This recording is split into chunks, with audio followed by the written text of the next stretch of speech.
Hold on. Yeah.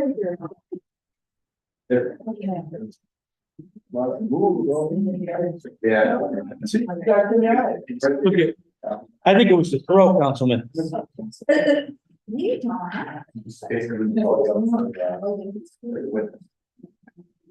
Yeah. You're getting content behind fault.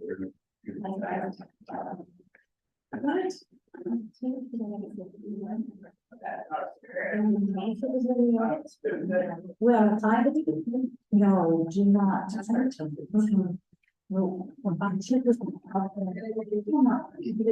I mean, my question is. One second. Not just say. Certain. Wait.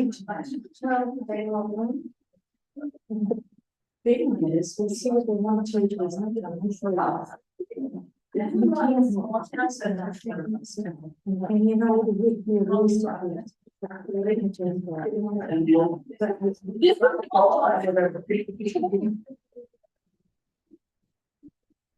Okay, all right. Which is looking forward to this. Yeah, look at the money, right.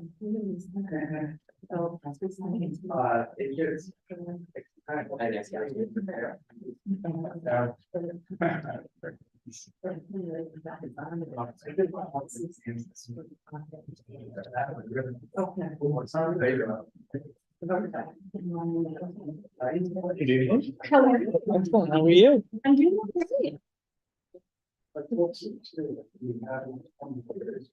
Yeah, and I would never have told you about this. See, yeah, it's one of those days where everyone's like, it's like, not for a few different Well, minutes. that's 5 minutes here and there. It's the problem, being made as clear as possible, but I will work on that. Your plans next up with your mom. All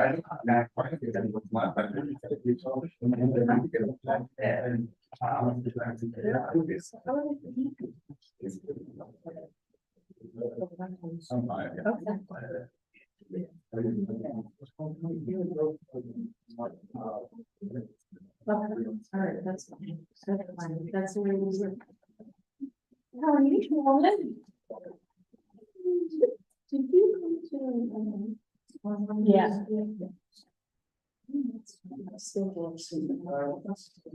Oh, no. This good. I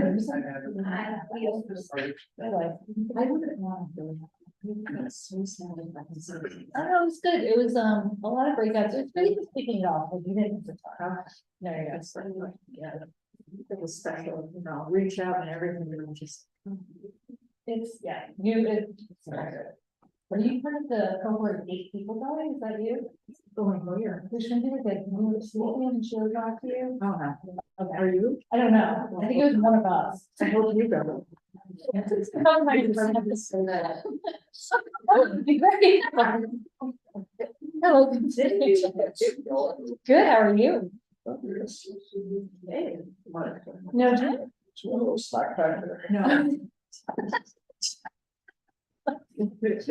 Aaron is here. I got some fuel though. Aaron told me like salad. I love what pen. But you're like fancy coffee cup and everything. Oh, you're like, what's going on? I like it. You want some down, but come on. Yeah, you're gonna eat the peanuts.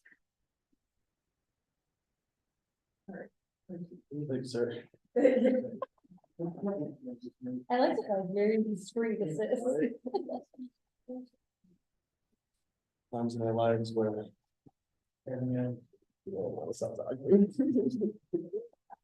Something I wanted to say. Yes. I'll say some things. Keep it in. Don, are you ready? Oh, I'm sorry, we're gonna start in just a second. Oh, we do, we still have 3 minutes. I'm sorry. Okay. How did I just? Oh, really? Isn't it? It's word of the at sign. Yeah. Number. Is there anything at the end? It's nice. Makes you play. Thank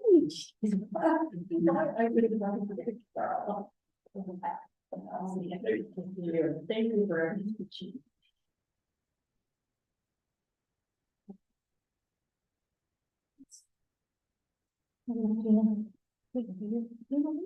We keep your help with the time assessment.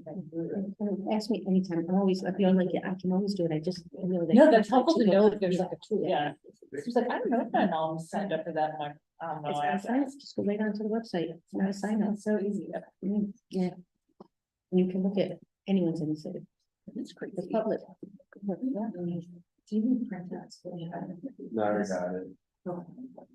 Yeah, no, I don't do good with electronic copies. Okay. All right. I just, you know, I probably will. You know, we got a lot of stuff on. Yeah.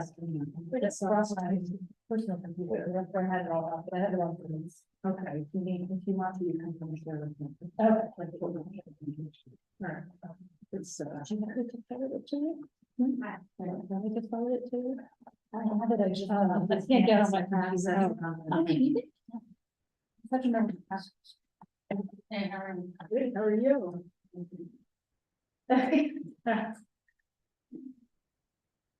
Great.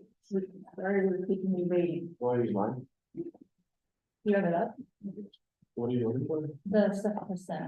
I have it on my personal computer. You're not on your Gmail. Yeah. It's on my computer. Thing is, I don't know if I Gmail password. No, you did. And now they. Oh. Got it. Okay. Hello. Hey, come in, see me? Yeah.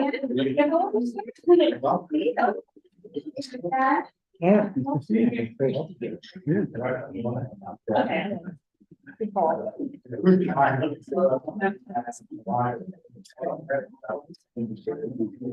doing the budget first.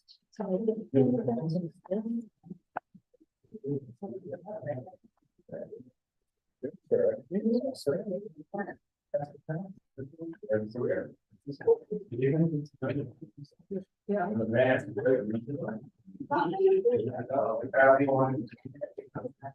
Oh, okay, thank you. All right. Okay. All right. Now we're just missing our clerks. Just gonna make a presentation copy, because we don't approve any ordinances, we don't necessarily. have them. Do that copy.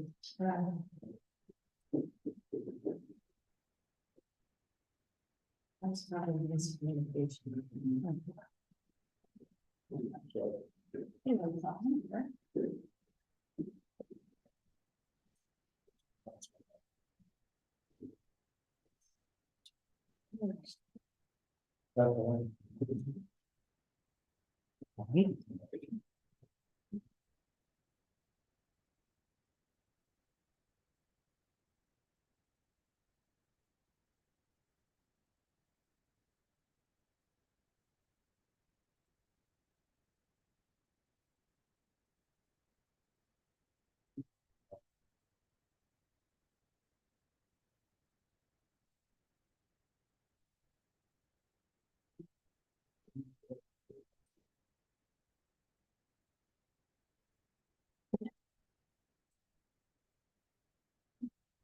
Still not his life.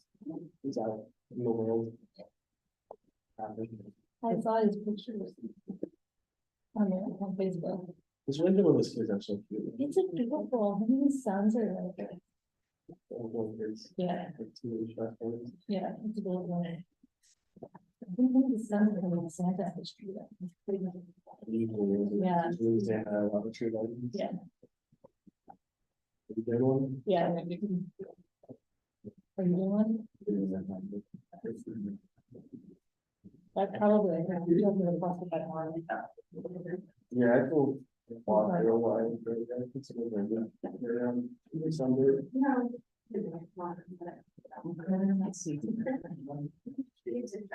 Yeah, there's still a couple of days.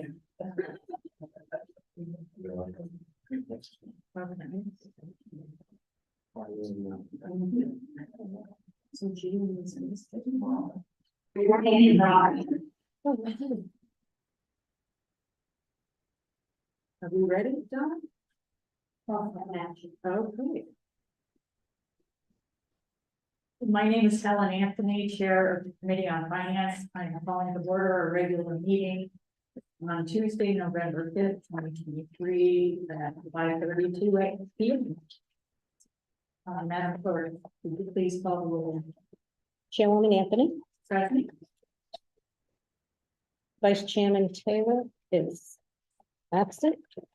Council Anderbach, Here. Council Sanchez, Here, we have 3 present and 1 absent. And we have a quorum. Wonderful. And I'd like to recognize we have Councilman John Gonzalez with us this evening.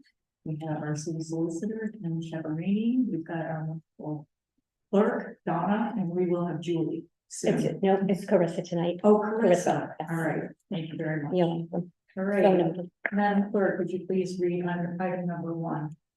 Resolution authorizing approval of the following change order number 1, contract award by the Board of Contract and Supply in accordance with section 21-26B4 of the Code of Ordinances. First Works, 42,000.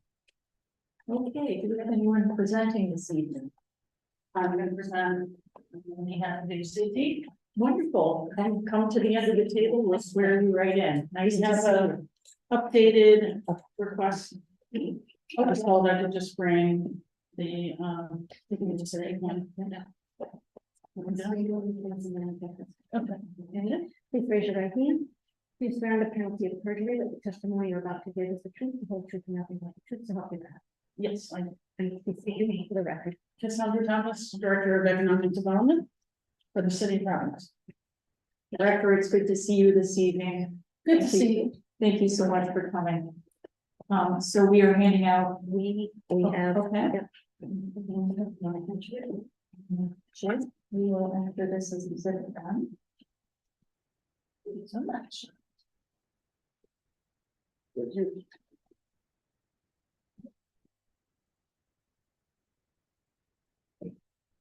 thank you.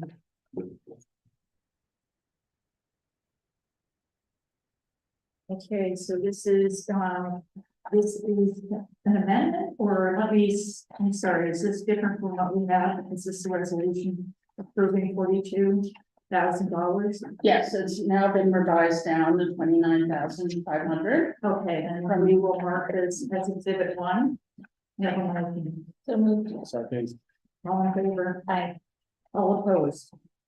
Wonderful. All right, Director, proceed. Sure, so this change order is being requested because on September 10th of this year at DVD Fest, there was a storm that led to the cancellation of that day of the festival, and many 118 craft vendors experienced for them pretty dramatic losses due to the storm, but the storm was not enough to qualify for federal help from the SBA. So this Rhode Island Commerce offered to $29,500, which is $250 for each vendor affected, and we are matching it out of the funds we raised through sponsorships in PVD Fest at $29,500 for $500 each, as a good faith effort, knowing that there were losses experienced from inventory for tents. Okay. And my only question is, so our agenda says that the amount was 42,000. Is it a problem that it's 29,500? So that, No, I actually spoke to the purchasing director and he told me that there was gonna be a change in funding, that they didn't identify it properly. So it's still a change order, it's just at a less amount. It's just an amendment to the current award. Okay. I would defer to the solicitor. yeah, I don't have an issue with that. Okay, great. Do we have any questions? Anything that you'd like to add? no, just that, this, like I said, the money's coming out of the PVD Fest sponsorship benefit, and the RI Commerce has already wired which was one of the changes, the 29.5 to. Okay. We certainly understand the cause of that. Wonderful. I have a question. Go ahead. So thank you, Director Thomas. So you said Rhode Island Commerce is providing the city with 29,500, Yes, and we're also gonna be matching yes. 29, okay. So what's in front of us exactly? It's becoming warmer.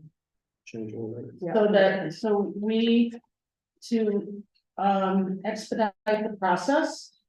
We are having First Works, who was the producing partner of PPFest, handle the distribution of the funds directly to the vendors so that we don't have to go through like cutting the checks, Right. mailing the checks. This way, we also can get an affidavit signed directly by the vendors that they received the $500. So we can just so we can look at their IDs, know who they are, that sort of thing. Right, yeah, that makes sense. So just for clarity, so the 29.5 that the state commerce department provided already went to First Works? Yes. All right. Is there a motion? So the motion to approve. The motion to approve has been made by Councilor Anderson, seconded by Councilor Sanchez. All in favor? Aye. Aye, all opposed. Thank you very much, Director.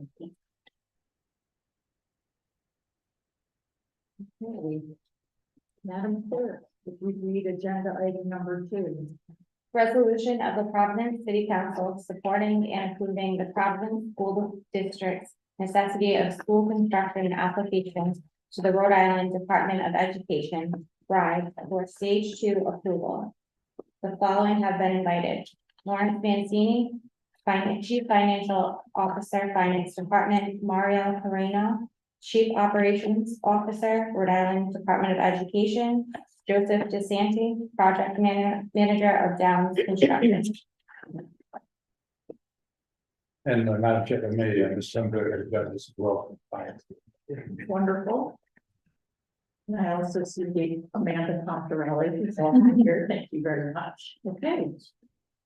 Please raise your right hands. Please swear under penalty of perjury that the testimony you're about to give is the truth, the whole truth, and nothing but the truth, so help you God. If you can please state your names for the record. You can- Joseph DeSanti.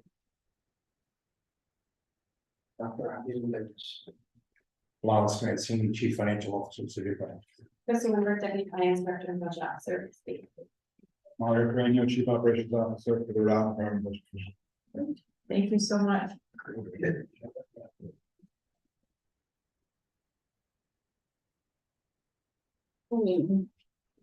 Madam Clerk, do we have a hand up for this? We do. Thank you.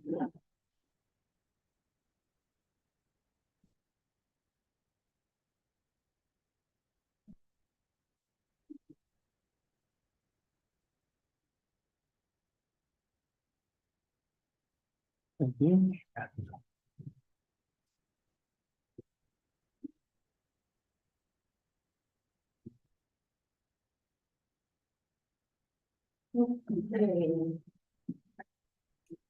I would like to have a motion about this as exhibit number 2. So we'll. Second. Okay, motion made by Councilor Sanchez, seconded by Councilor Anderson. All in favor? All opposed. Wonderful. Who is going to start the presentation? So, Madam Chair, if you're so kind, and members of the committee, joining me this evening, for finance is Crystal Lumber, the city's Deputy Finance Director and Budget Officer. And we are fortunate this evening to have with us a tremendous colleague from the state of Rhode Island. Mario Carreno has assisted the city and the school district on a number of occasions in these matters. And so I give credit credit's due. We collaborated on this presentation, and we will take that lead at the appropriate time. But in the meantime, I believe the superintendent would like to make just some opening comments, and if you'd be so kind to allow him to do that. Of course. Appreciate it. Thank you very much. Thank you, thank you. So I'll say, welcome back, Chairwoman. Thank you. We're all thinking of you. I'm glad to get back here, and good evening to the members, honorable members of the council, I want to take this time to say thank you for having us here, giving us the opportunity to speak with you. Today we'll be doing two topics. Now, the topic is facility, and the second one will be the 2024 budget of PPSD. As you can see, joining us today are members from the Rhode Island Department of Education, the PPSD team, and leaders from the city of Providence to discuss those two very important topics. As you may be aware of, the Providence Public School facilities has faced significant challenges over the years. A recent report estimated that it would take required about 900 million in funding just to make our students warm, safe, and dry. While the challenges is daunting, we have the once in a lifetime opportunity to invest in our schools and deliver the buildings that our students, our faculty, and our communities deserve. Thank you to the leadership of the city council. Thank you to the city of Providence and the voters of Providence. The city and the district has already committed over 600 million to support our schools. This investment has already paid off. Prior to this year, Providence has only celebrated the opening of one school, which is PCTA, in the last 14 years. This year alone, we were able to open 3 new or like new schools, which are the Nabucci Learning Center, the William Debate Elementary School, and Frank B. Spaziano Elementary. When I walked the hallways for the first time with some of the students and some of the families, I can express the feeling that some of the faces of our students and our faculty and some of our parents, the pride that they had when they walked in there, it was a feeling like something has come true for Providence. And we want to continue to make these changes for all of our facilities, for all of our students. And I know that if we continue to work together, we will do this. We can do this. And I'm just hoping that you hear us out, listen to the plans that we have, and believe me, that Providence will become the destination for education. I said it day one, and we will be there. I feel it in my bones. I'm getting chills. I truly believe in this, and I know that we can do it. So at this time, I want to make sure that everyone's aware that everything that we do ties into our turnaround action plan, which is our TAP. So I want to make sure that we continue to move the district in the direction that we're going, with your support, with the support of everyone at this table. I know that we are able to do this for our district. So please continue to hear us out, ask many questions. We're here to discuss and share all the information as possible. So thank you once again, and I'll turn it over to the team. Thank you very much, Superintendent. Well, Madam Chair, once again, thank you. And with that said, the collaboration this evening associated with school building and school building financing is before you. It's a resolution that was filed earlier and has been referred to the committee for review. We hope that the your consideration this evening will be passed out of the committee because it is a very important timeline associated with that. Mr. Commander now will take the lead and present to you information that's important to make the decision. So, Mr. Commander, if you submit. Thank you, Mr. Chief Mancini. Thank you, Madam Chair, members of the council. I have a quick presentation which hits a lot of the highlights, and we're opening it up for any questions that you may have. We can skip right to slide number 3. So we've already done the introduction. And I think it's useful to contextualize where we've gotten so far before we introduce the 4th phase. So these phases are all color coded, but really it's a phase 1. It's work it's already done. So we've had ribbon cuttings at multiple schools already. We have the media centers at 15 elementary schools. The final ones have wrapped up, I believe, this fall. But phase 1 is work it's already done. So hundreds of millions of dollars have already completed. Phase 2 represents projects that are either currently in active design or under construction. So Pleasant View and Classical are under construction at the moment. The outdoor classrooms, so the RIDE awarded the district 26 outdoor classrooms, which will be installed over the summer to begin on September 1st. And the bottom 3 of phase 2 are actively in design right now. And then phase 3, it's almost like planning is the way to look at these. So these are projects that have been approved by the building committee. These were approved as part of your stage 2 approval in September and are going to be before RIDE on December 19th to get RIDE approval. Once you have that, you'll have all the local approvals to then begin to discuss RFPs and enter into a contract by the end of the fiscal year. So that's where we are to date. So it's a $600 million plan. One of the biggest shifts of this plan was rather than just spreading money everywhere and doing Band-Aids, these are building new schools. So we are going from 5% of your schools being new in 2019 to 50%, a remarkable number in just 10 years. However, if you go to the next page, 50% has never been the goal, because that leaves half of the kids in not in buildings, right? In other forums, 50% is considered an F, and we're looking to get A's in Providence. So the goal here by 2030 is to have 100% of your kids in new buildings. If you look at the timeline on page 5, that statement I just made of 100% of kids by 2030 would have sounded like something unbelievable, hyperbole, some hype that someone was saying 10 years ago. But if you look at the timeline, 3/4 of it is already approved, and the money is already approved for those projects. We're looking at just one resolution for a phase 4 that would actually get us over the hump to 100%. To go from 5%, the lowest in the state, to 100, which would be the highest, is unmatched. Let's begin quickly with the funding and how this works. One of the things that's really unique for school construction projects is, unlike town halls and police stations and roads and bridges, the state will reimburse school construction projects.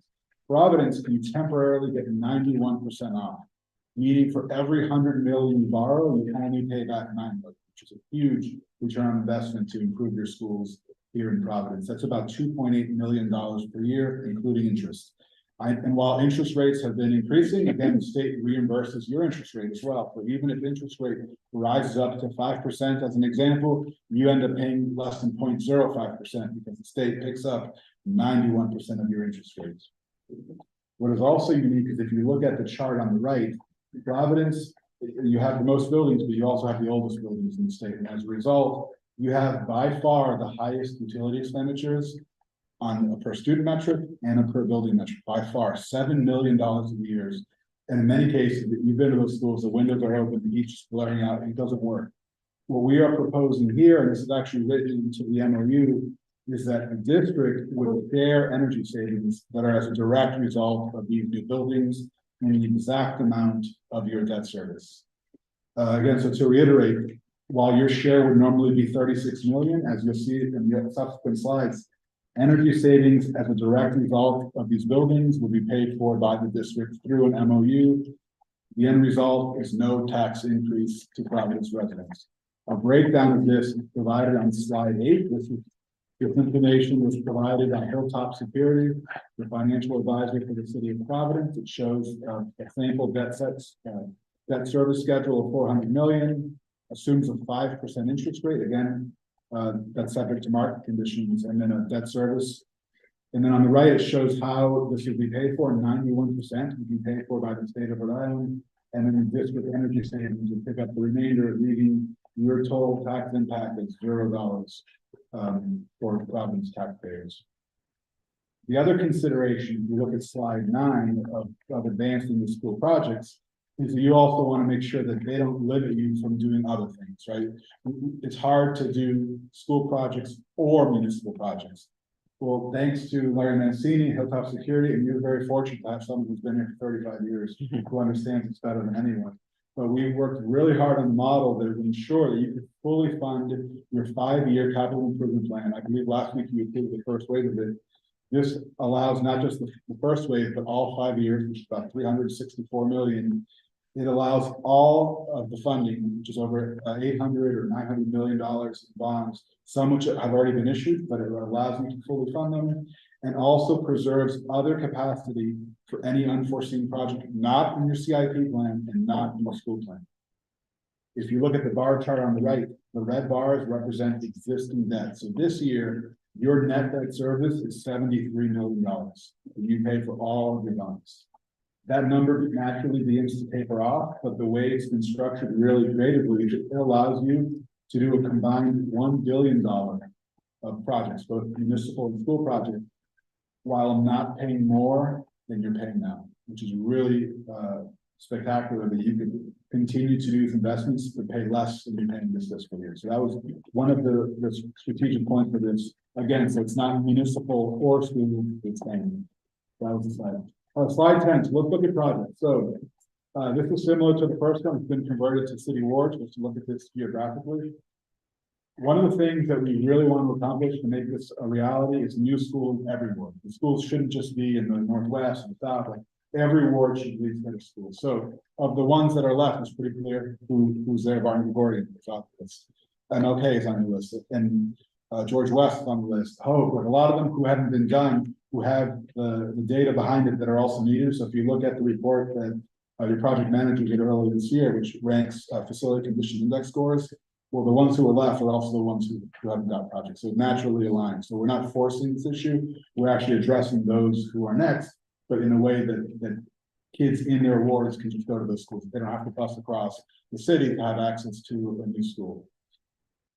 If you look at some of the benefits on slide 11, so school construction and school construction bonds in particular are a really good use of public resources because they provide a variety of wins, right? They improve educational outcomes, they create thousands of jobs, and they also build communities. So if you look at some of the breakdowns and the highlights of this proposal, is that again, 100% of Providence schools in every ward will have access to new facilities, universal pre-K.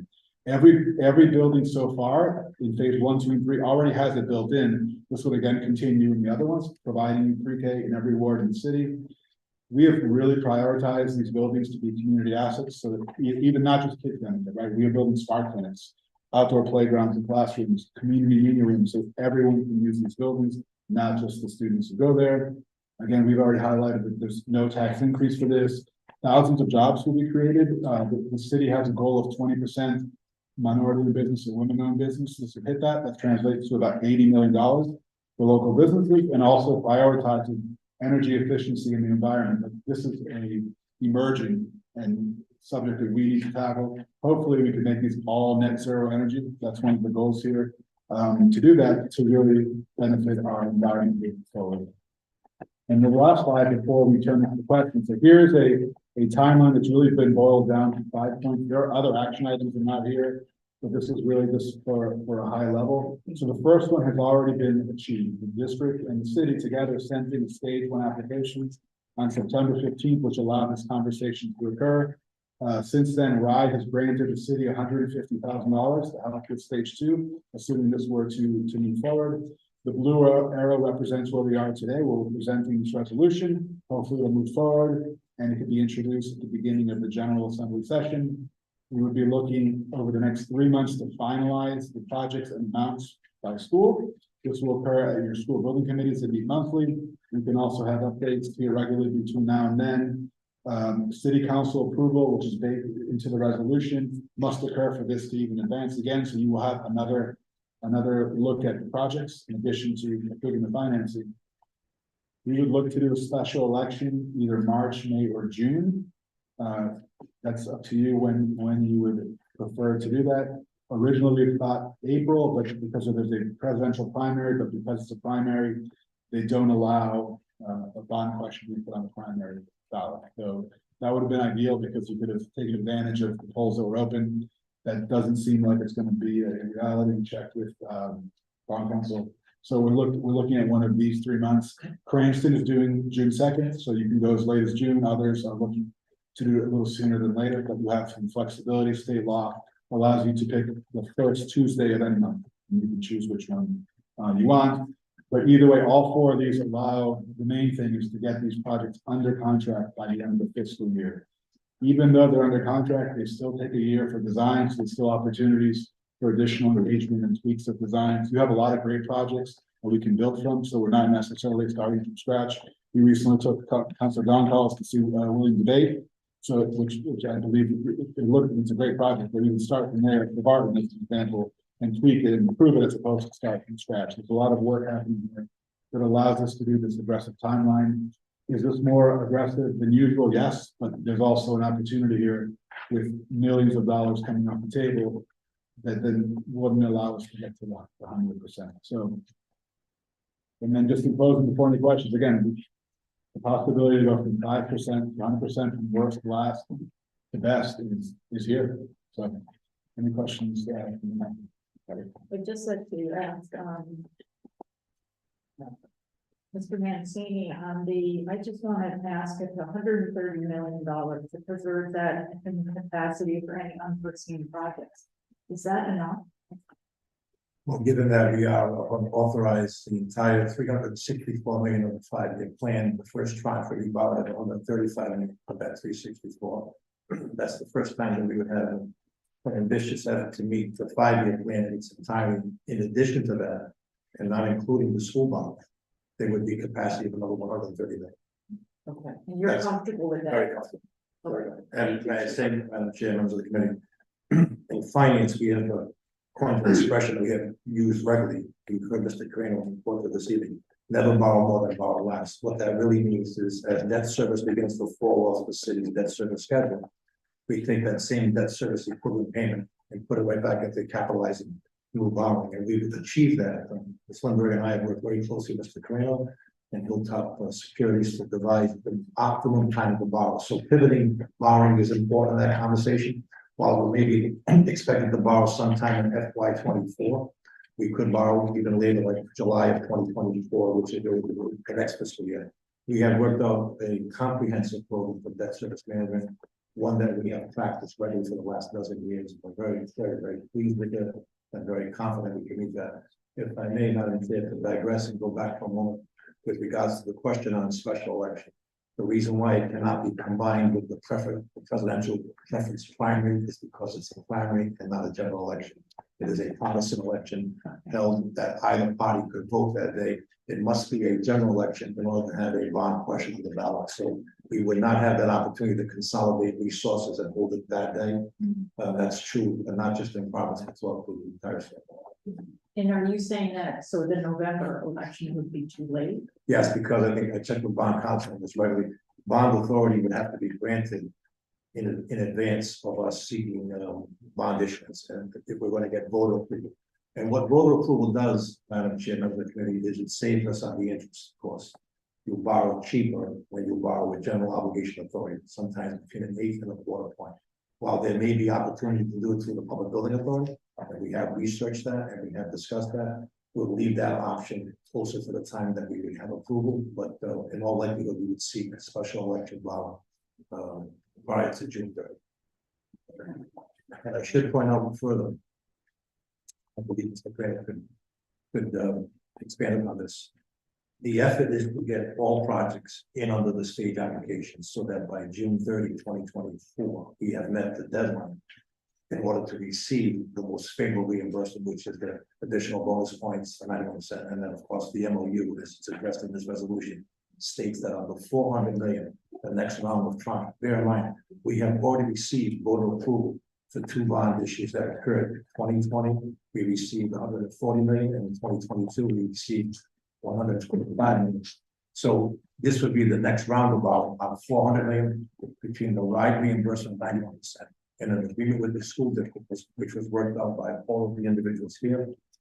That would give us back the 9% difference from the agreement that's called for in the resolution. So virtually that 400 million would cost city general fund 0. With that said, that means the 265 million that we already have authority to borrow, it's included in this proposal, which would be only at a 91% reimbursement. That means the city would pay back 9% on 265 million. That's be 25 million over a 20-year bond period. Would be just slightly over 1.4 million. When you look at that, $1.4 million of debt repayment, $665 million of bond borrowing to bring every school in the city into 21st century school by 2030. This is a generation, once in a generation opportunity, and I highly recommend your consideration. I appreciate it. Thank you. I also would like to recognize who you're joined by council people, as Donald Peterson and Barbie. Thank you so much for coming. So noted. Thank you. I'm going to open it up for questions. I have many more, but anyone like to go? I said I didn't want to go first. Okay, so that's great. Thank you, Jerry, and thank you all for this presentation. I really appreciate it and all the great stuff that you're doing in the schools. I have a few questions throughout this. So first is one, I want to be really excited out loud about the last 3 buildings, which were all electric. I think that's a really important step. And I'm just want to say, I'm just like super pumped about that. Folks were asking recently if we should do a pilot of all electric buildings. I was like, we just did, just really quietly. And so vibes on that.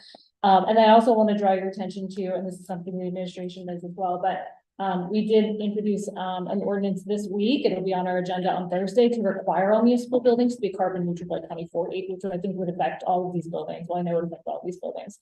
So upon passage, so just wanted to flag that for you. It is sponsored by the three of us here, so I know that there's general finance committee support. So just wanted to say that out loud.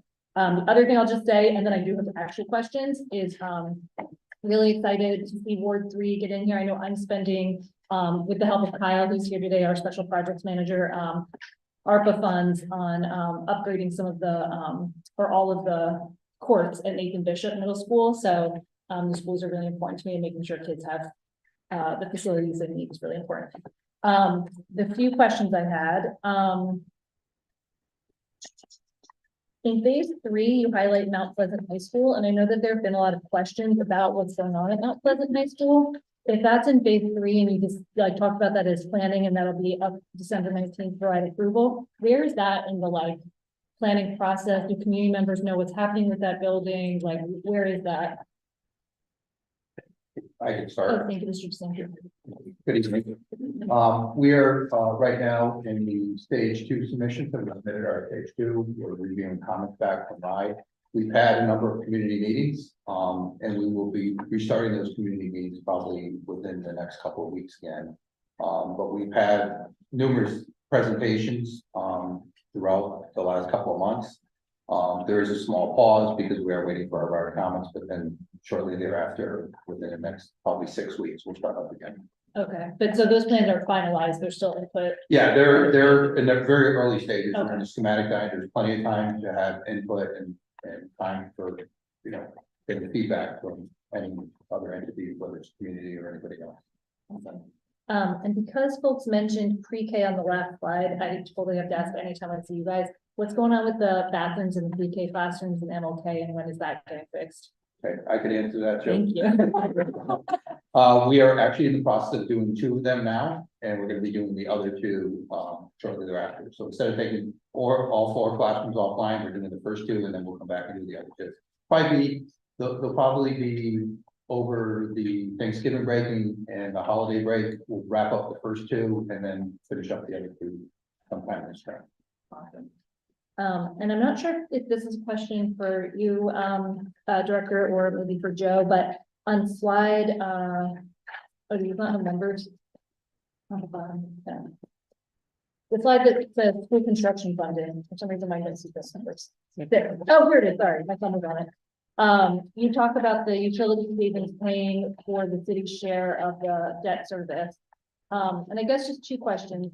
Are you working with David Ruggiero, the city's energy administrator, on energy savings issues, energy efficiency, renewables, and things like that? And I guess the second question, to just ask them both at once, is PPSD taking advantage of the excess credits that Providence generated through our virtual net metering contracts? I could start answering some of that. Yeah, thanks. So yeah, I am working with David. We do work with David because of the schools, and they are the biggest, Yeah. square footage of buildings that the city has. I don't know about taking advantage of the tax credit. I guess I'd like to follow up and have a discussion about that. Yeah, it's not a tax credit, so we generated, Oh, of Yeah. course we're next. At this point in time, no, the district does not take advantage of the additional tax credits, Okay, or not tax credits. yeah, net meter. Net metering credits, you got me off track. Jeff. Yeah. Yeah, talking about tax credits too, a different conversation, Okay, but no, not at this time. okay, but for all the energy efficiency and things like that, you're coordinating closely with David, he's a real, Yeah, okay, because I know he's been trying to get. yeah, we've been meeting sometimes monthly, sometimes every other month, but we are definitely meeting and going through the projects. We're looking into every building being net zero, geothermal, and we're exploring everything that's required with the sustainability as well. Awesome. Yeah. And then I think there's one more. Can I ask one question, Sergeant Director? Is that gonna be the utility share savings? Is that gonna be part of an MOU? Yes, it is. And will we be seeing that? If you will, it's included in the resolution that's before you see it now. It's an MOU. The language that says it must exist before we can go forward. With any borrowing or any bond. Okay, and we will. It is in the last paragraph of the resolution Okay, stating emphatically that until that's completed, there cannot be any, we cannot move forward with any borrowing of any sort. okay. But this resolution is necessity of project. This is to get this to a stage 2 application. Okay, but the MOU, we will be able to. Absolutely. Committee will be. Absolutely All fine. right, great. Sorry. Oh, no, thank you, Caroline. I just had one final question, I think, at the time. You've mentioned Hilltop a few times. Can you explain who Hilltop is again? They are the city's fiscal advisor. Most municipalities engage a fiscal advisor who is licensed security personnel who give advice and debt service, bond capacity, and the ability to market bonds in an underwriting capacity in the public space. Okay, oh, thank you. That's, okay. Okay, those are my questions for everyone. Okay, Councilor Simonetti? Thank you, Chairman. My first question is probably for Mario. I know we spoke on it briefly. But can you just explain like what the difference between this bond is and maybe some of the other phases that we've done? And maybe elaborate a little bit why this is a little more aggressive than other ones. Sure, so phase one, the very first bond was approved 2018 for 160 million. Then, if you recall, the first approval of projects included an amount higher than that. I think that this is 5 years ago, which left at the time that the different director of public properties was planning one thing, but the money didn't match what was there. So phase one was, all right, let's pause, and it coincided with 2019 change here. Let's rethink how we're spending money on facilities, because putting a little bit everywhere hasn't worked. I think some of the examples we've given, if you look at the Hope High School, where a $3 million roof was put in, it only covered 90% of the school, and it's still raining after you spend $3 million. You look at the science labs at some of these places where it get rained in, so let's rethink that. So with phase one, it was all right. Let's focus on new buildings. What's been unique about the phases is that every 2 years, thanks to the voters and to the city council, another bond becomes available. So the way the plan is structured is that each phase can then interphase with another one.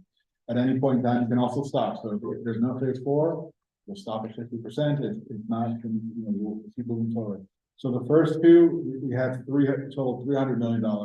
And again, using a rubric of number one, buildings that have the most need, buildings that were able to be converted, but some of it is on availability.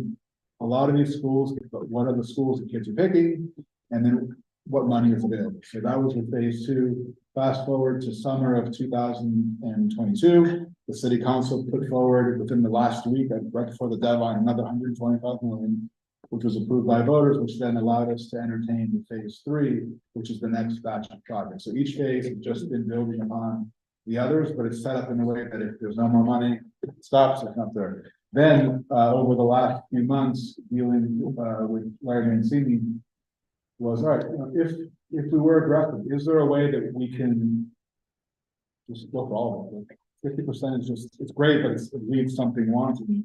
And working through the timeline and logistics and answering the questions, the answer was yes. All right, let's move forward. So it's a bigger number than it's come through in the past. Usually the asks are 160, 140, 125. Even years ago, it was 40 million was being found. So it's a much larger number than usual, but the reimbursement rate is much larger than it's ever been. And that number is going to go down on July 1st. So it's really just being in a position to take advantage of this money that's temporary. It's a long-winded way to answer the question, but it's really being in a position to take advantage of something that is about to go away. Yes, please. So what's the reimbursement we're going to go to after July 1st, and how is that determined by the state? So the housing aid ratios are set in state law. So historically, Providence gets about 80%. Years ago, it was in the high 60s. It's climbed up, and it's been right around 80% for Providence. So again, if you didn't act now, it's not like you get nothing, right? That's not on the table unless the General Assembly changes the rules. But based on the current rules, you would still get 80%. So that 10 or 11% that comes off the table amounts to about $65 million of state aid that would shift from the state to your taxpayers. And then whether this, if the district couldn't pledge its energy savings, all of a sudden what is amounting to a zero costing could very quickly be 3 to 4 million a year in tax payments for voters. So 80% is the short answer. Historically, that's what you would get if the funds is set to expire and they don't change the rules. Why is it 91% right now? Yeah, so it's capped. So there's different bonuses based on what you qualify for. So for example, if you do educational enhancements, you get 5 points. So some of these media centers were picked because it adds 5% reimbursement rather than chasing windows and sprinklers. If you do educational enhancements, you get 5 points. If you address overcrowding or underutilization, the state gives you points. If you do newer and fewer, so if you have 2 buildings and you do 1, you get 5 points. If you address buildings that are in really bad shape and replace them, you get 5 points. However, Providence is capped. Like other districts who have lower reimbursement rates can get up to 20 points. The state law caps you at half of that, so you get only 10. And this is definitely like, just my own personal knowledge, what is that DM site law that you talking about? It's the first time I've heard of that. So school study it passed in 2012, so they do testing because, and there's been others, like Alvarez is one, for example, that if it were to be built now, it wouldn't be approved by the state, not RIDE, but the DEM, because of what's on there, so what happens is they do, it's like a separate phase of testing to see if there's vapor intrusion or things coming from the ground. But that's their jurisdiction. But many charter schools have hit roadblocks. If they find a property, they're ready to move in and they get stopped because the ground below is not suitable for a school. I can send you, I'll send to the clerk, there's a whole package you have, if that would be helpful. Yeah, definitely. Please, go ahead. But I know there's been like a lot of chatter in the district between moving towards or exploring K through 8 school buildings. Where does that fall into all of these new projects? Yeah, so phase 3, we'll start there before we go to phase 4. That included already two more pre-Ks. The reason behind this is there's a variety of reasons. Number one, if we look at the national research, in many cities, kids perform better in pre-K schools. That's because they stay in the neighborhood longer. They're with the same group of kids, the same teachers that they've been there for all these years. You know, in Providence in specific, when you go from 5 to 6, it serves, number one, is the exit point. So there's parents who will go to the elementary schools and they'll pivot out before they get to middle school. If you look at the 1-star schools in Providence, almost all of them are middle schools. The elementary schools perform quite well. Some of the high schools perform well. Your challenges are at the middle school level. So the way to address that is shifting to pre-K. Phase 4 will likely build on this because right now you have, I think, 4 or 5 pre-Ks and then some standalone. The idea is that you would be all in on pre-Ks. It doesn't necessarily make sense to be partially in on pre-K. So for example, Nathaniel Green, that might make sense to convert into a pre-K building because you don't have any other standalone. Roger Williams would be an ideal candidate to become a pre-K, just like the other 5 or 6 that have already existed. So it's a variety of reasons, but it's data driven and even feedback from the community sessions that we've done over the last 2 years is that shift to the pre-K. Yes, please.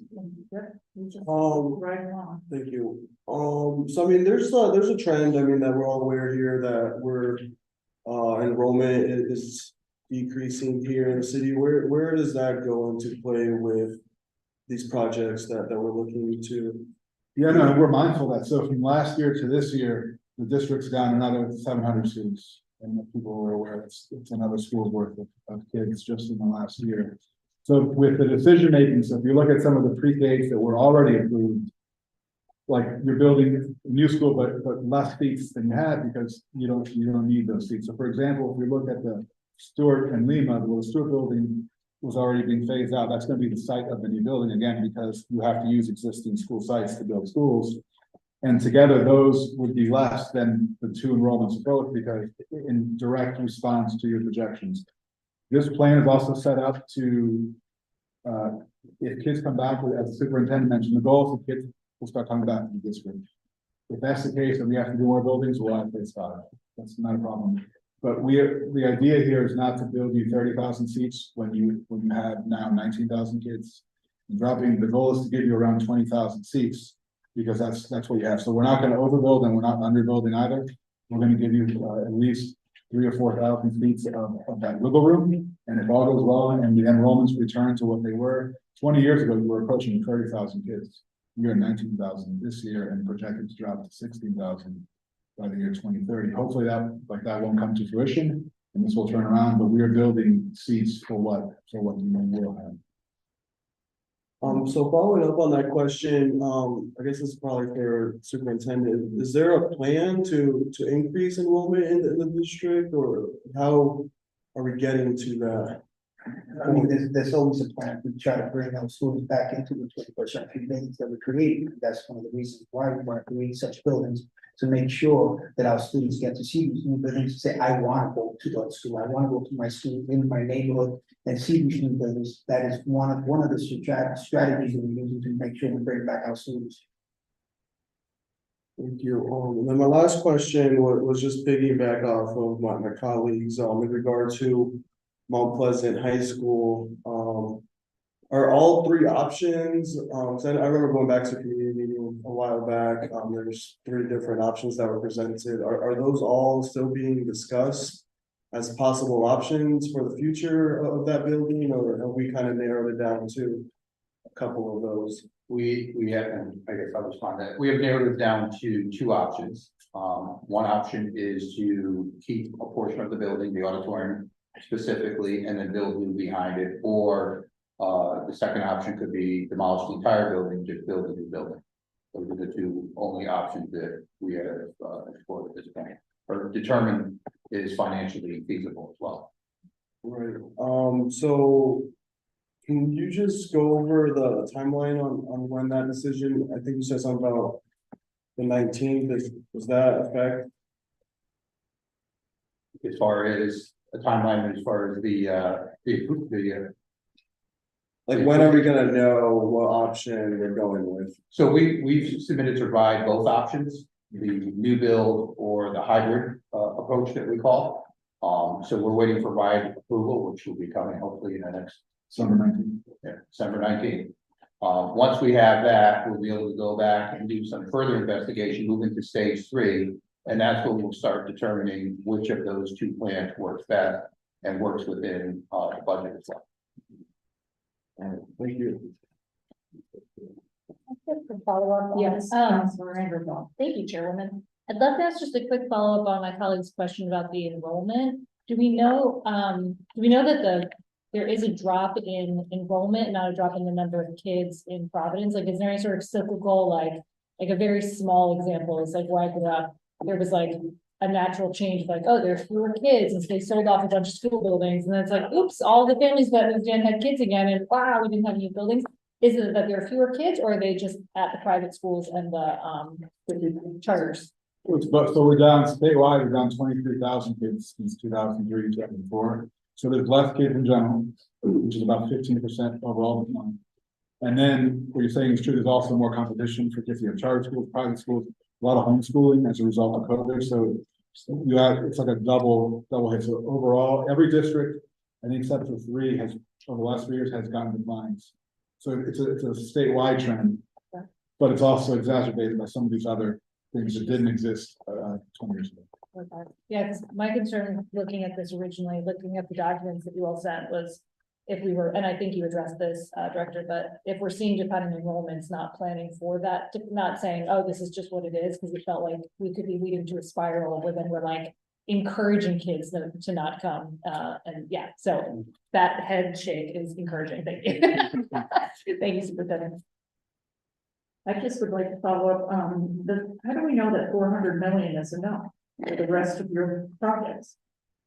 So we've done some preliminary budgeting that we are confident that because the funds are there now and the needs are existing, that is not now. And we go out to bid, we'll see what the market, if there's always a chance we value engineer, but that's a challenge that every city in town faces. But we're confident that. Yeah, so we've used historical data right here in Providence. We've built enough schools now. We're in the process of designing schools, so we utilize those costs that we have. We certainly have escalated those costs a little bit because we know that this is going to be a couple years out and we know what's happening with escalation. We do see a leveling off, though, I can tell you that much right now in the market. But based on that and including escalation, we believe that 400 million is sufficient. Okay, all right. And then I was just, one of my last questions, and actually, I think tonight, at least for me, I'm starting to get a glimpse of exactly how the decision was made in terms of which schools are being either, totally renovated or torn down. I mean, it's the first I've heard of it. So can you just kind of walk us through how I guess RIDE has approached the whole list of the projects and what we've been asking this for quite a while in terms of what but it sounds to me like there's a lot of factors that go into this, and if you could just run it generally through, it would just be helpful. Sure, no, and Joe said they've done presentations on this as well. But for these, there's a variety of factors of which buildings to choose, right? Because the money has come in pieces, we've never been able to, like, ideally, you should have to do all of them at once, right? But in 2018, there wasn't $1 billion, it was only 160 million.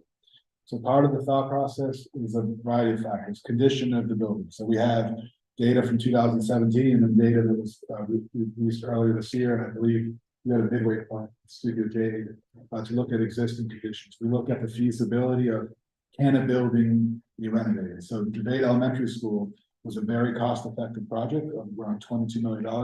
Not every school can be renovated for that because it has so many other needs. So for example, Mount Pleasant, because that building is much older than Debate, has needs that are far exceed the needs of Debate. So Debate came out as a great project because the needs it had to begin with were limited. We look at school choice, where are kids picking and wanting to go? So some of these are the more popular ones. We also look at, let's see, the needs, values, availability of funds, and then land, like what's even feasible to do. Like we can't do all projects at once because there's no swing space for 19,000 students. That doesn't exist, right? You can't move the whole district out of Providence and do the work. What happens with a lot of school projects is the only time that you can do work is that 10-week period in the summer when everyone else is doing work. So the bids are through the roof. So what many districts are doing, Pawtucket and North Providence and others, is they clear out the schools for a year or two, you do work year round, and when it's done, you solve all your problems, not just half of your problems. So it's been a variety of factors. As phase 2 came around, well, because we had already picked the Spaziano complex, well, then we had an existing site available to the middle school piece and create that into a pre-K complex. Looking at Kaziri and Fogarty, we had sites that those students could move to Narvici Learning Center, which had just become available. But now we could focus on those sites. Again, they were buildings that were in rough shape, but they're in popular sections of the city. So it's been that thought process that's evolved over time. If you look at phase 3, Mount Pleasant was picked because it has more needs than all the remaining high schools combined. So that's where the need was. If you look at phase 4, well, the high school with the most remaining need now is Hope. And Hope has a great auditorium. You look at the rest of the building, that's right, it doesn't match that auditorium. The auditorium is just the beginning, it's not the end goal for Hope. So it's been the process of it's changed, again, as funding becomes available, but we're still gonna end up in the place that would have been the goal from the very beginning, to address all of it. Okay, great. Yes, that's all. Thank you, Chairwoman. So I just want to say these changes are incredible. You know, I had an opportunity to walk through William Debate, and I know what that school looks like very intimately because I actually did some of my student teaching there. And the renovations are absolutely incredible. So I would love to hear, and I'm sure the committee members would love to hear, what are the student-centric improvements there and how are they improving the learning environment for students?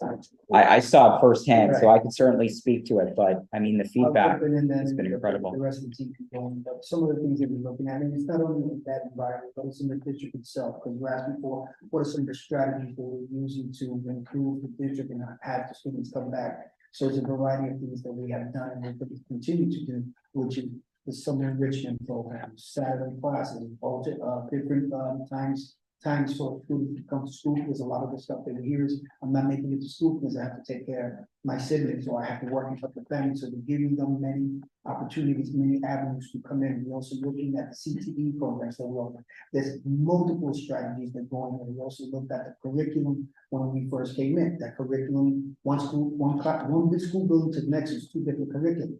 Now we have a unified curriculum going all the way through, and we continue to build on those. And then it's looking at the 21st century, but not only having the 21st century is something important to have, but also how do we teach in the 21st century building? What does that look like? And having the opportunity to go see someone who Debate actually went to visit another school in another town to see how they were doing, and now some of the professional development that they received, and they brought that back. And now Debate is actually going to be one of our buildings, which is like teach the teacher, or train the trainer. And this is how we're gonna continue building each and every our buildings, so looking at the building, looking at the pods, looking at how it's being used, how technology is being used, how is the space being used. Now, when we have flexible spacing, or I mentioned before, what does that mean? What does that look like? It's no longer, this is my classroom. This is our classroom. It's not a one teacher classroom, it's multiple people can share that room. They can go in and out and share those flexible places. And not now, that was just the technology, the physical space. But now let's look at the furniture that we brought in. Furniture for students, because we have some students who suffer. I was a student and I couldn't sit down very long. I was always switching or moving or doing something. So now the furniture, it lends itself to a student like myself, where I can move, I can swing, I can turn that one piece of furniture to multiple pieces of furniture. I can get up and I can walk around. It's no longer just sit time. So it's just the paradigm shift in how we're teaching and the tools that we're teaching for the 21st century. That itself is amazing. Yeah, and I'd encourage people to take a look. I mean, the flexible seating options, the room arrangements, it's really incredible work. And I know that the need in the district exceeds over $1 billion. What's that specific amount? It's, well, that was something that Downs did, it was a reassessment, it was 980 million at the time, but it's almost a year old now, so that number would be over $1 billion. And that didn't, take into account of complete renovation of those spaces, those were just getting them back and renovating them, not major renovations on some of those sites. Got So it. it would be. I'm safe and dry, 900 million, Wow. as opposed to what we're doing now.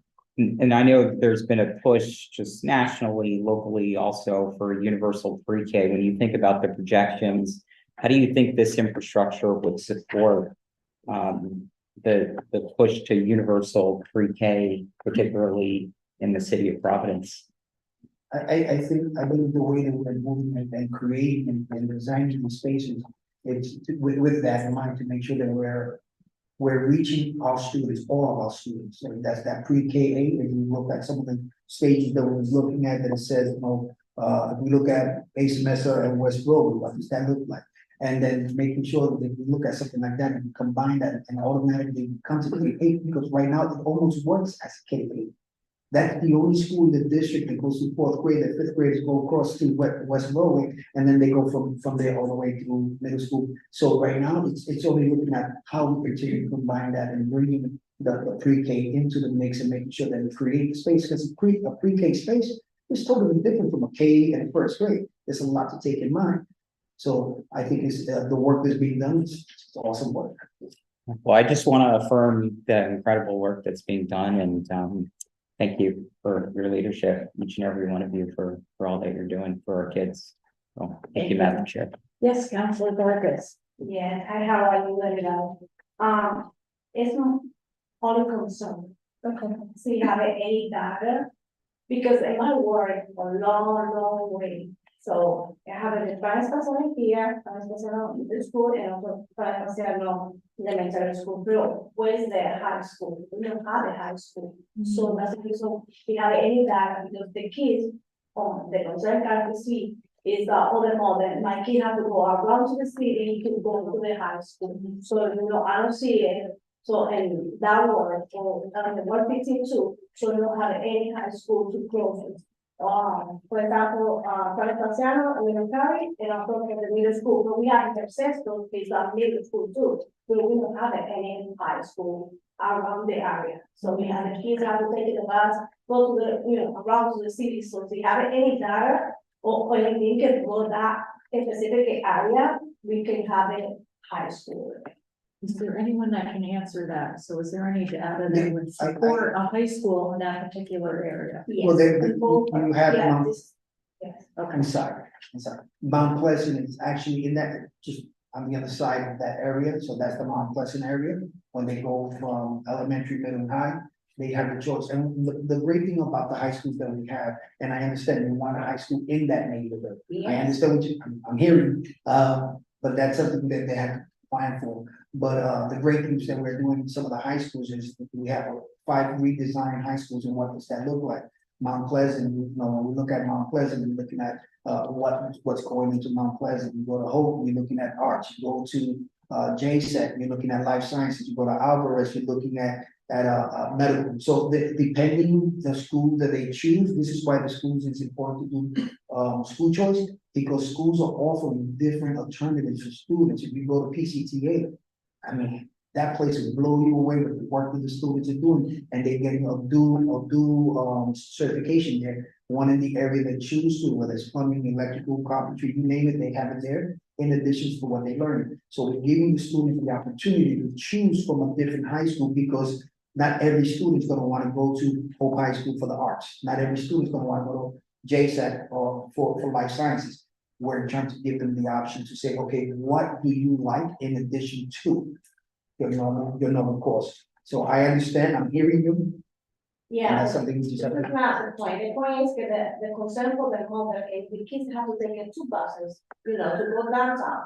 And then go around the city to go, for different places. I know you have to choose. I work in the school department before. I know what is family, because in my community is right now, no high school in the 7 and the 15, so he has to go around the city. That's my question. Is there any plans to address transportation at all? I mean, I understand the issues, but I just have to ask. We've been in communication, we're working with them, we're trying to figure out the best way to approach some of the issues, especially when it comes to transportation to some of those schools that take 2 buses. So yes, that is a conversation that we constantly have. And also the basket for the kids that take 2 buses is always running late.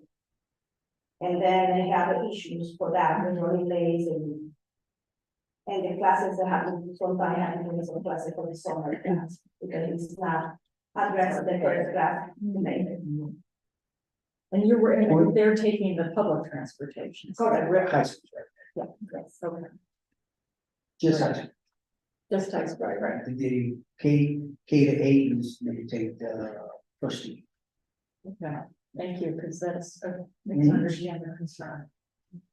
Any other questions? Oh, I'm sorry. Madam Auditor, and I did not recognize you in the beginning. Gina Costa, our auditor, is with us tonight, and she has a couple of questions. I don't know who could answer this, but who monitors the construction projects for the local jobs and the EWB? We do, as the only project manager, the construction managers actually do, we make sure that they're monitoring it and that they're reporting it. Thank you. And one other question, Larry, this is kind of twofold. Can you explain how a maximum debt service is determined? And also the difference between getting voter approval for a bond and not getting voter approval for a bond, because I don't believe we're looking for voter approval for the CIP bond. So That was my two. the debt service limitation for the legal description typically is based on one of 2 ways. 3% of the city's total tax assessed value. Provide one limitation if you're borrowing through federal obligation bond. However, when you're borrowing on school bond, it's generally the rule in every community. You go to the General Assembly and seek legislation known as a special act. When you seek special act legislation, it exempts that borrowing from the debt. And in every borrowing that we have done, including when we did the pension obligation bond, if you will, that was a lot on the table. That borrowing was done with special act consent of the General Assembly. In this proposal, we would propose the same thing, and we cleared that with the city's bond council. In every case, for school borrowing, we would borrow the special act. That means that borrowing, 665 million, will be removed right out of the consideration for the formula of maximum borrowing. That would then permit us to do the bond we talked about earlier this evening. The entire CIP plus the additional capacity fixed significantly within that form. If we chose not to do it by general obligation and voter approval, we would go through the public building authority. That calculation is taking 50% of the combined city and school appropriation budget, and 50% of that amount, that's the maximum amount that the city can borrow at any given time for its bond. Why would we do general obligation bond? First and foremost, if it met our criteria and we were closer to an election cycle, we would certainly do that, even if we decided later that they might do it through the building authority. But overall, general obligation borrowing is less expensive. It's about an eighth of a point. So when you think of that, an eighth of a point, $500 million of borrowing can be a sizable difference in debt service over the life of the bond. So we would consider that. And all of these decisions are made with calculations that are really reviewed regularly and with outside advice. Hope I answered the question. Yes, go ahead. Councilor Anderson. Thank you, Chair. If that's the reasoning for why this will go out for general obligation loan, why are we not doing that with the CIP budget? Again, to save, well, because we're trying to borrow within the limits of what we can borrow. So because school can go automatically under special finance, a special act, we take that right out of the equation, leaving us the ability to do the CIP under the. Okay, thank you. Yes, Council. Thank you. I just have a quick question about the security repairs. I know that that's separate from this, but I know there were going to be repairs that were done across the district on security improvements, particularly in elementary schools.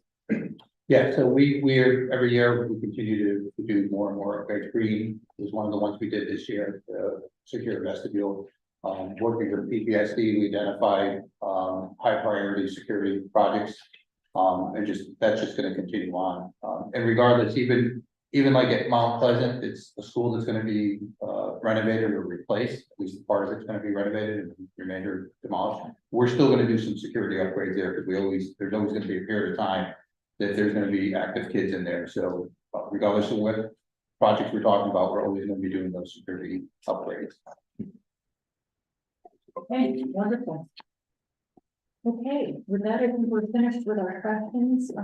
Do we have any motions we would like to make, or would you like to discuss, or? I motion to approve. Okay. All right, motion to approve made by Councilor Randall, seconded by Councilor Sanchez. All in favor? Aye. All opposed? Well, thank you so much for the presentation. Thanks.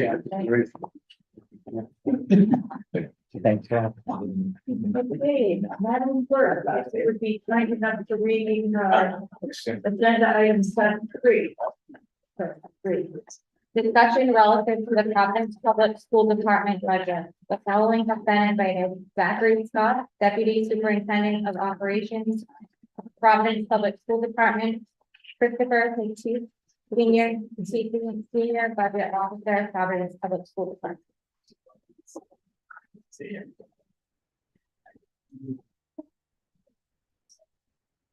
Please raise your right hand. Please bear under the penalty of perjury that the testimony you're about to give is the truth, the whole truth, and nothing but the truth, so help you God. Well, thank you so much. So it's just the two of you. Superintendent will be joining us. Struggling water.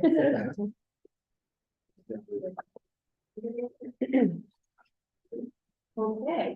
You want to hear the chair? You want a better chair? Okay. And James is not coming up from presenting. Do you want to be sworn in, or?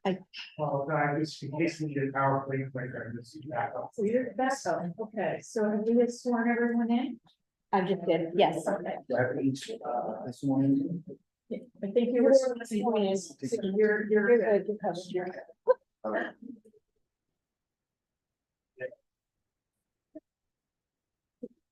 I'm close again.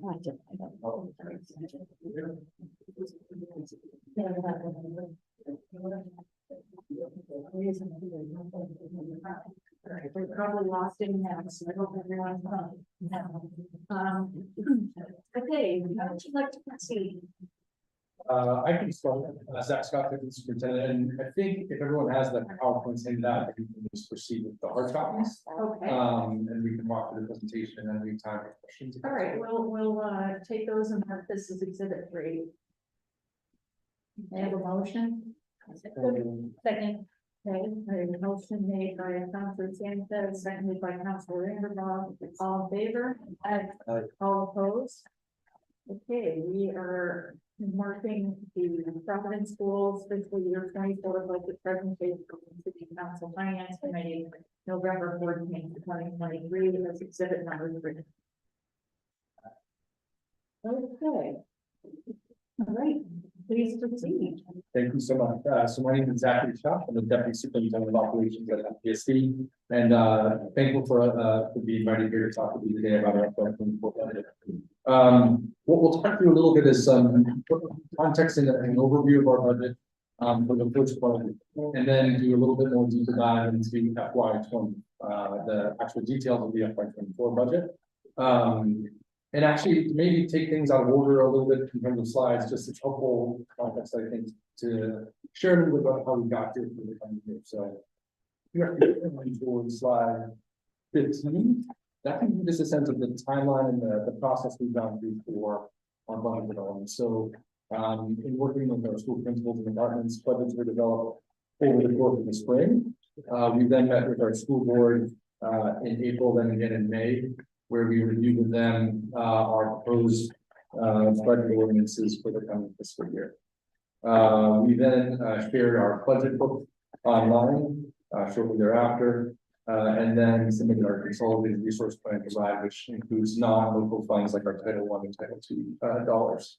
We've previously been scheduled to meet with this committee in June and July, and then some of the reasons it was rescheduled. So obviously a little bit out of order to be talking about FY24 in November, but I thought it was important to share a little bit about the sequence of how the budget was developed, how we shared it with our school board and community in the spring, and then we're in our meeting.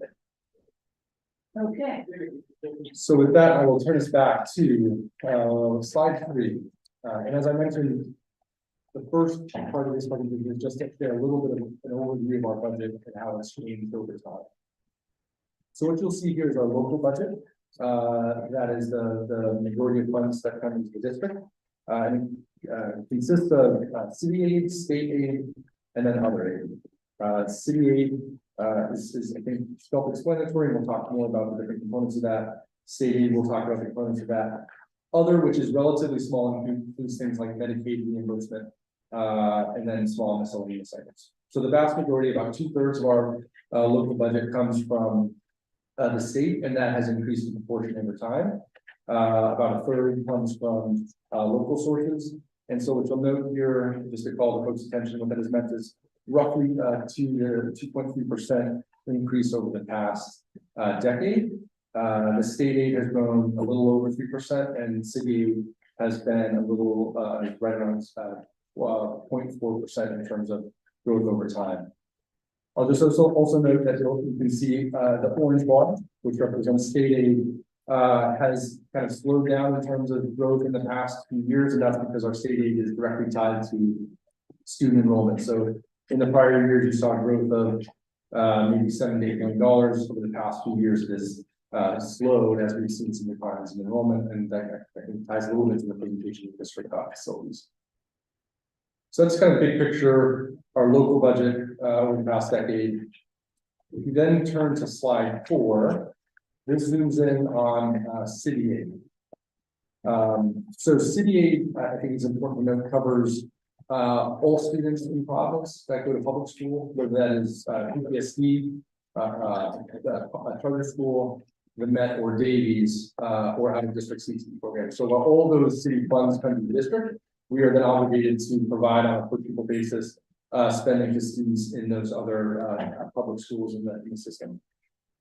So what kind of the impact of that you'll see is, while the overall city aid has increased from 124.9 to 136 in 22, and then to 130 in 23, the amount coming to PPSD has actually declined significantly, roughly 13.4 million. And again, that tracks with our declines in enrollment. That even though, as noted below, you'll see some enrollment numbers that are Providence specific, and not specific to PPSD. While there have been declines in the past few years in terms of the number of students in Providence, it is still roughly comparable when you look back over the last 8 years. So to try to summarize that is the proportion of city aid that has come into Providence and Providence public schools has declined, as we've seen declines in enrollment over the past few years. We then look to the following slide 5. This just is a comparison of what that kind of impact that is that you see for per pupil funding.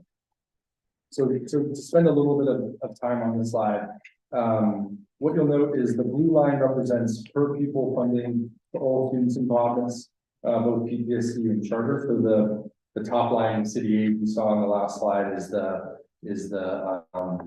let me get it wrong, numerator, and then the number of students is what you'll see here. But this essentially the per pupil in city aid that has been in the city of Providence over the past 8 years. You'll then note that you see kind of the city budget as well as inflation. And I think the important point to note is that the per pupil funding for students in Providence, both public PPSD and public charter schools, has increased by roughly 5%, while inflation has kind of outpaced that. Over that same time, we've seen some pretty significant increases in student need.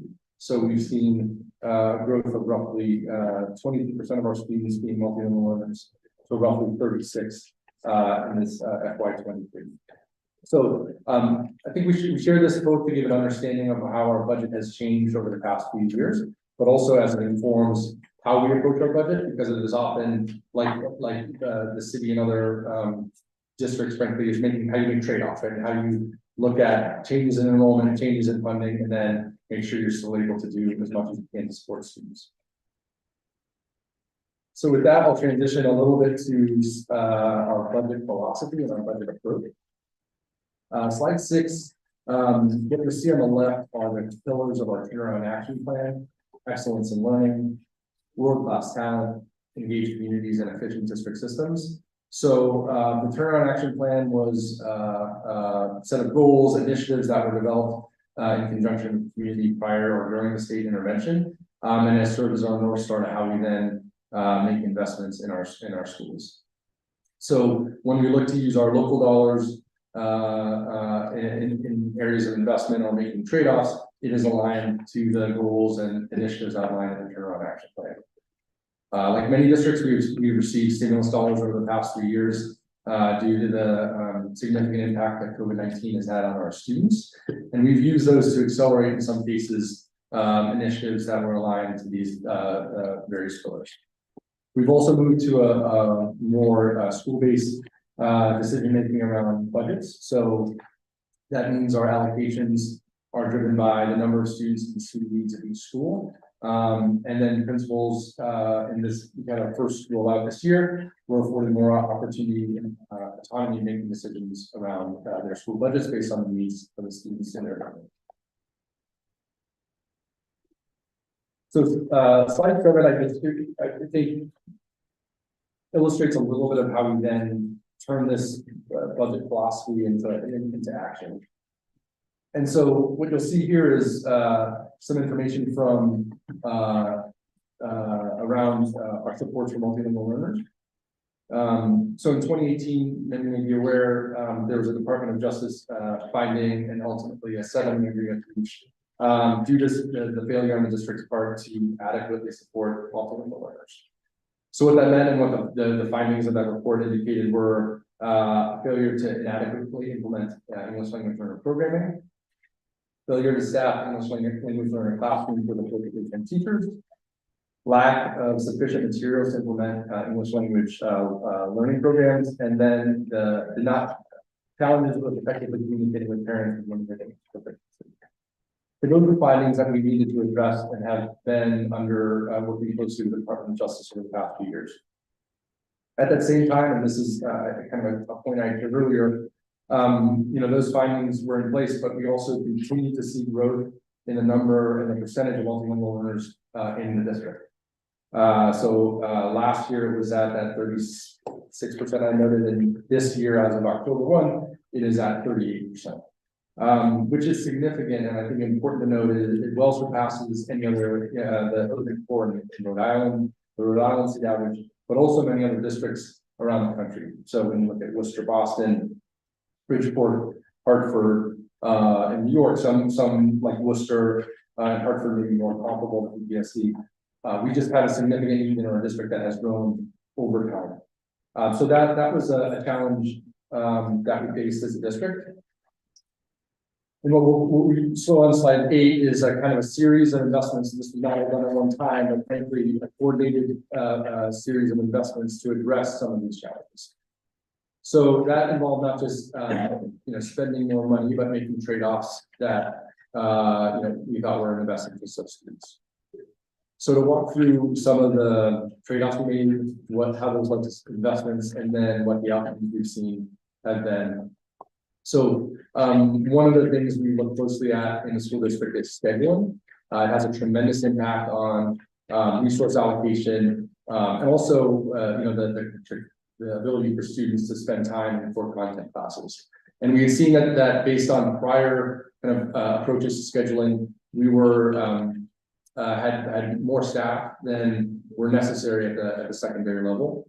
And so through some scheduling changes, there was a reduction in roughly 60 FTEs across our middle and high schools. We also had a number of coaches that work primarily at our elementary level, but and these are academic coaches who do important work, helping to implement curriculum, helping to train teachers on working kind of skills you need to work with multilingual learners. But a lot of those coaches were concentrated at the elementary level. So our middle and high school, where a large percentage of our multilingual learning students did not have academic coaches.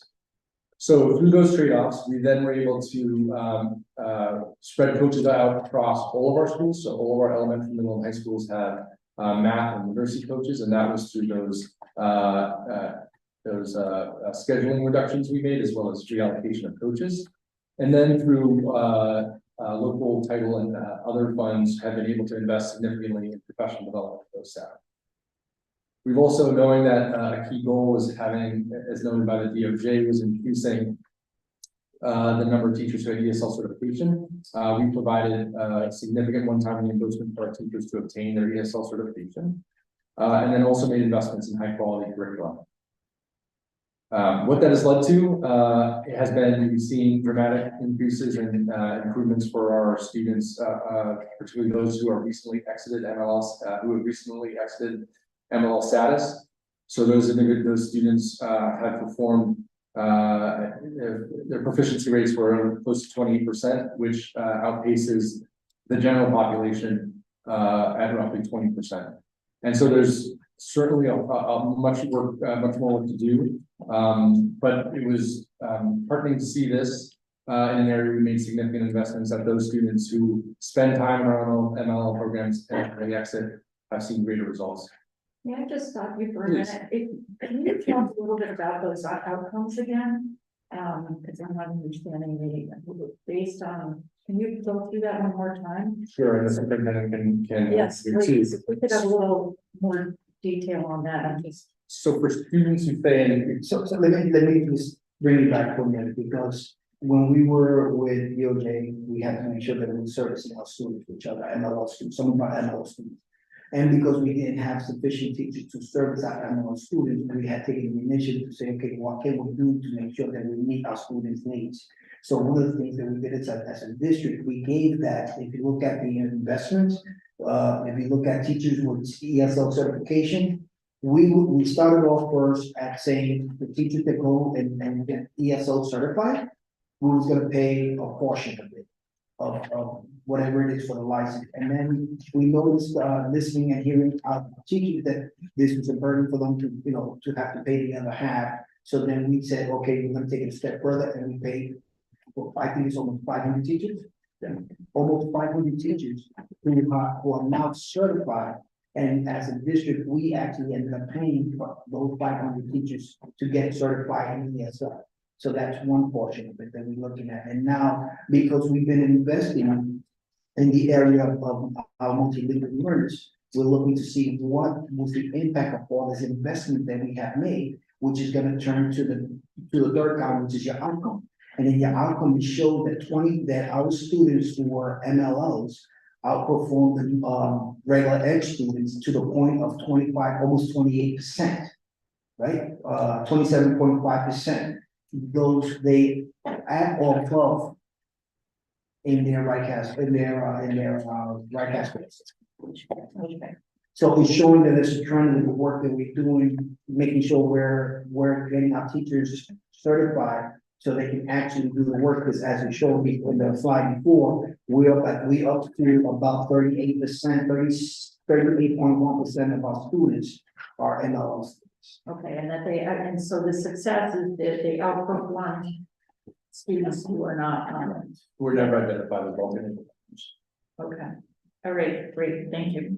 And at the same time, we've seen, we surpassed our turnaround action plan goals of having the percent of teachers ESL certified, because that had been a significant challenge. So they've been roughly 17% to 19, and it is now over 40%. Again, a lot more that needs to be done, but you know, we wanted to share this as a way we think through our budget, not just as a one-time event, but as a series of investments and trade-offs that are aligned to the goals we are. So transitioning out into slide 10, and what we'll talk to you in greater detail now is our FY24 budget. And what you'll see here is an overview. We transmitted a number of documents, including the budget book that's been posted, the proposed ordinances that were reviewed with our school board, and then our final ordinances. So we had shared those on Friday, but what we have here is what answer questions that people have on those. Here, obviously, lots of information in those materials, but we try to do our best to summarize the salient points. Okay. On slide 10, again, talking through key revenue drivers, and we touched on this a little bit at the beginning part of the presentation. That state aid is roughly 2/3, city is 1/3. And we are looking actively with the city on the city aid contribution. On the salary side, important to note, like many school districts are, when you look at salaries and benefits, roughly 75 or 3/4 of our budget is in salaries and benefits. And that is again consistent with what we see in other districts. On top of that, we have these service contracts like the facilities contract, transportation, and our work transportation MOA with RIPTA. We also have a significant portion that goes to special education, and that's not in here is not like special education teachers. This is non-public tuition. So when students are serviced out of district because they may have severe significant needs that we can't service in-house, as well as the transportation component of it now. On top of that, that is 13% that includes other items used to run kind of the core operations of the school district. So supplies, technology, utilities, facilities. So that's a rough breakdown of kind of the core expenses for our budget.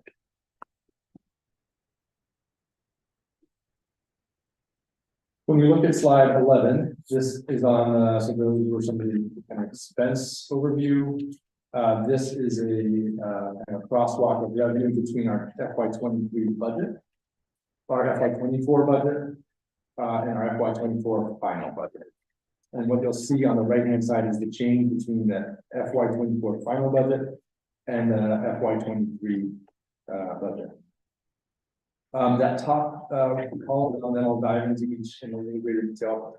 The top set of rows is state aid. The middle set of rows where you see city aid, projected increased city aid, that is aid related to the city, as well as that the Medicaid and indirect costs and miscellaneous costs. And then the line at the bottom is for restricted state aid that is used for very kind of specific. It's essentially a grant for ELL categorical, which is to serve our multiple workers. So if I could walk through the portion of the state aid, what you'll see is our FY23 budget, the funding formula allocation is the vast majority of that, and was roughly 273 million. And with the other smaller funding sources was around 275 million in FY23. Our proposed budget, and this was prior to the state aid being finalized at the General Assembly, was roughly 273 million. So a small decline. And then the final budget from the state was declined to 272 million. A few of the lines above that are important to talk to in a little more detail is what you'll see is that top line is a funding formula that is based on enrollment. So there's like a calculation based on the number of students and the percent of students, who qualify for free and reduced lunch, and that gives you the funding formula allocation. And then this past year, and I'll point you to the $8.1 million number. The state had a public schools of choice transition fund, and this was essentially a hold harmless or a aid to cities that had seen declines in enrollment over the past few years. So and that helped balance what we had seen in some of the declines in the funding. I'll jump down quickly to the bottom because I want to spend a little bit of time on city aid on this slide. The next slide. But we did, while the standard state aid declined, we did see an increase in the yellow categorical. That is funding that is exclusively for the support of multilingual learners. We have spent a lot of our local budget supporting multilingual learners, so that funding was used to cover those expenses we had incurred at this point. When we look at city aid, and I think I can share a little bit more on the next slide. But we had a budget in FY23 at $143 million. Our initial proposed budget was very similar. And then in the final budget, we had proposed an increase given some of the increases in pre-K special education that we had incurred as a result of a settlement with some outside parties on pre-K. We have seen some slight. Sorry, can we, I'm so sorry. No. I wouldn't mind explaining the negative 13 million. Yeah, so you should really, probably the best way to think about it is to net those two lines, 18 and 17, so it is a $4 million increase, but it was from the starting point that had been put in the city allocation of 130. This was the 13 million that was proposed on top of that. And then 17 in our final budget, or 17.9. So if you look at the kind of net change, it is roughly 4 million, the net between the 13 and the 17. Yes, Madam Alderman. Why is the proposed 13 million and then you jump to almost 18 million in the final? What is that based on? Yeah, and then I transition to the next slide so I can answer that question. Sure. So, and I'll name that this is a source of disagreement that we've had in the city, and we've been having productive conversations. But the city aid under the Cali Act, there is language that kind of dictates how I guess we believe the maintenance of effort should be calculated, and it's based on the state total aid, school aid. So essentially, how state aid is allocated translates into the percentage increase at the city level. Again, a source of, we're in active mediation with the city on this. But what that means is when we look at the increases over time, based on the Crowley Act obligation, we see that increasing from 134 to 140 to 145 to 155. We understand that the city does not agree with that interpretation. And then what you see in gray has been what we've actually received in the past few years. So you'll see in 21 that number was 134. In 22 that was 136, and then what was in the final budget in FY24 was 148. So back to your question was when we had set the proposed budget, we had a balanced budget.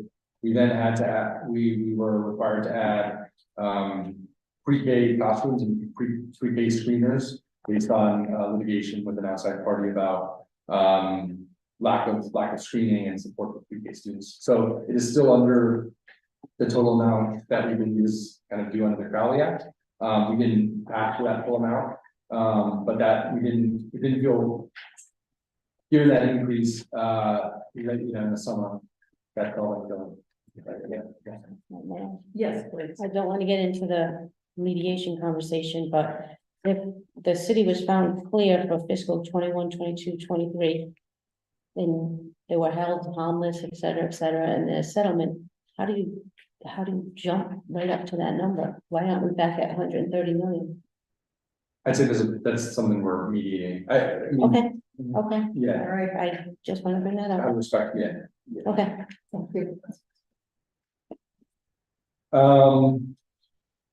So what you'll see here on slide 13 then is the comparison of our FY23 final and our FY24 final. And this is broken down by the uniform credit account, and there's detail in the ordinances we shared, and these are summarized under kind of major categories. So from 23 final to 24 final, we saw a decline in salaries. On the salary line, that is based on reduction in FTEs and some specific areas where those were reduced were, we did have 2 school closures last year at Broad Street and Laurel Elementary. So there'll be declines in elementary FTEs. And then there were further changes to middle and high school schedules that reduced teachers at the middle and high school level. We did, as noted on the previous slide, receive categorical funds that are used to support multilingual learners. So some of the salaries were able to be covered under that MLL categorical, meaning that it did not have to impact the local budget. So those combinations is what led to the $6.5 million decline in salaries. Benefits was roughly even, and that was we saw some increases in employee medical over the past year that were pretty significant, but we also saw decreases in retiring medical and state retirement that netted out. On services, it's a bit complicated, but we can walk through it. There are several items here that kind of contributed to the increase in the services line. One is tuition expenses, and that is when I talked to you earlier about the payment that goes to charter schools, the Met and Davies. The revenue comes into to the district, but then it is transferred to those as an expense. So anytime we increase the contribution to charter or the Met or Davies, you'll see that line go up. So that is one of the drivers there. We saw an increase in out-of-district expense, and that's an area where we have seen some pretty significant growth, and that is in the area of special education out-of-district placements.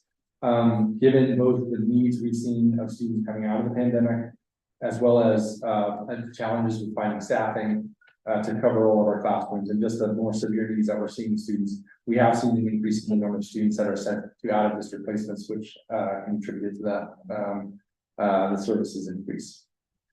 We've also seen some increases in moving expenses as we've the exciting news of opening new schools, but that led to some increases in moving as we had to transfer equipment belongings and things across schools. We're working to ensure that those are fully included in the project budgets moving forward, so it's not does not become an operating expense, but that is something in this first year where we saw an increase. We also had increases in our service contracts, the main ones being transportation and custodial. And what you'll note if you saw in ordinances, the service contract we have now is structured a little bit differently, where we used to both have a main facilities contract and then a number of subcontracts with snow removal, pest control, and we consolidated those under one. And happy to share more if people have questions about why that was, but what that does is you'll see some increases in lines and decreases that net out to the service contract increase. On supplies, we saw an increase in curricular purchases that led to a slight increase, but then to the point mentioned above, we also had reduction due to service contract consolidation. So items that we historically purchased in district like lumber, glass, things that the contractors would then use are now not the responsibility of the district, but are covered as part of the new performance-based contract we have for facility. The other areas were relatively small. Capital is not buildings. Confusingly, it is capital equipment, so technology and things like that. So we had a slight uptick in technology purchases. And then we've seen some increases in natural gas and electricity that translates to that change you see on the bottom. We're taking it all together across our budget. So that's the next to the $2.2 million we saw increase on the prior slide. As we look ahead, obviously we are planning on many districts for FY25 already, given the expiration of federal stimulus dollars. And so, we are again trying to plan as early as we can, knowing that it's going to take a lot of smart thinking and planning to build our FY25 budget. So some of the kind of process we are going through is looking at any investments that we've done in the past few years that we want to prioritize and maintain. And using our student-based budgeting allocations to support school leaders in their choices at the school level.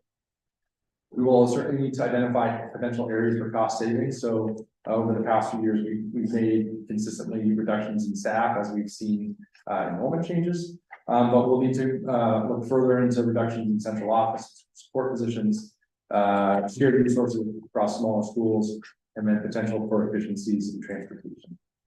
The last is looking for areas to increase revenue, and some of that is through active grants. One of which we were recently awarded to support, continue to support the leadership development of the district, but also social, emotional, learning, and mental health leadership grant with the U.S. Department of Ed for community schools grant that would help potentially sustain some of the investments we've made or accelerate investments we've made in that area over the past few years. I will close with the last slide again, which was sharing a little bit of a timeline, recognizing that we're now in November, having previously campaigned in June and July. But happy to answer questions that folks may have on what was presented today, as well as what we had shared in advance. Thank you. I appreciate that. So just in terms of timing, and I appreciate the fact that we're scheduled to come in June or July. Will we expect to see you in June or July, hopefully sooner on your 25 budget? Yes. When do you think? I would think June is when we've come in the past few years, when that makes sense. All right, great. I have a number of questions, but I spent a lot of time on your budget book. So I'm gonna open it up and see if there's any questions on what's presented, or whether you just wanna ask whatever you have. My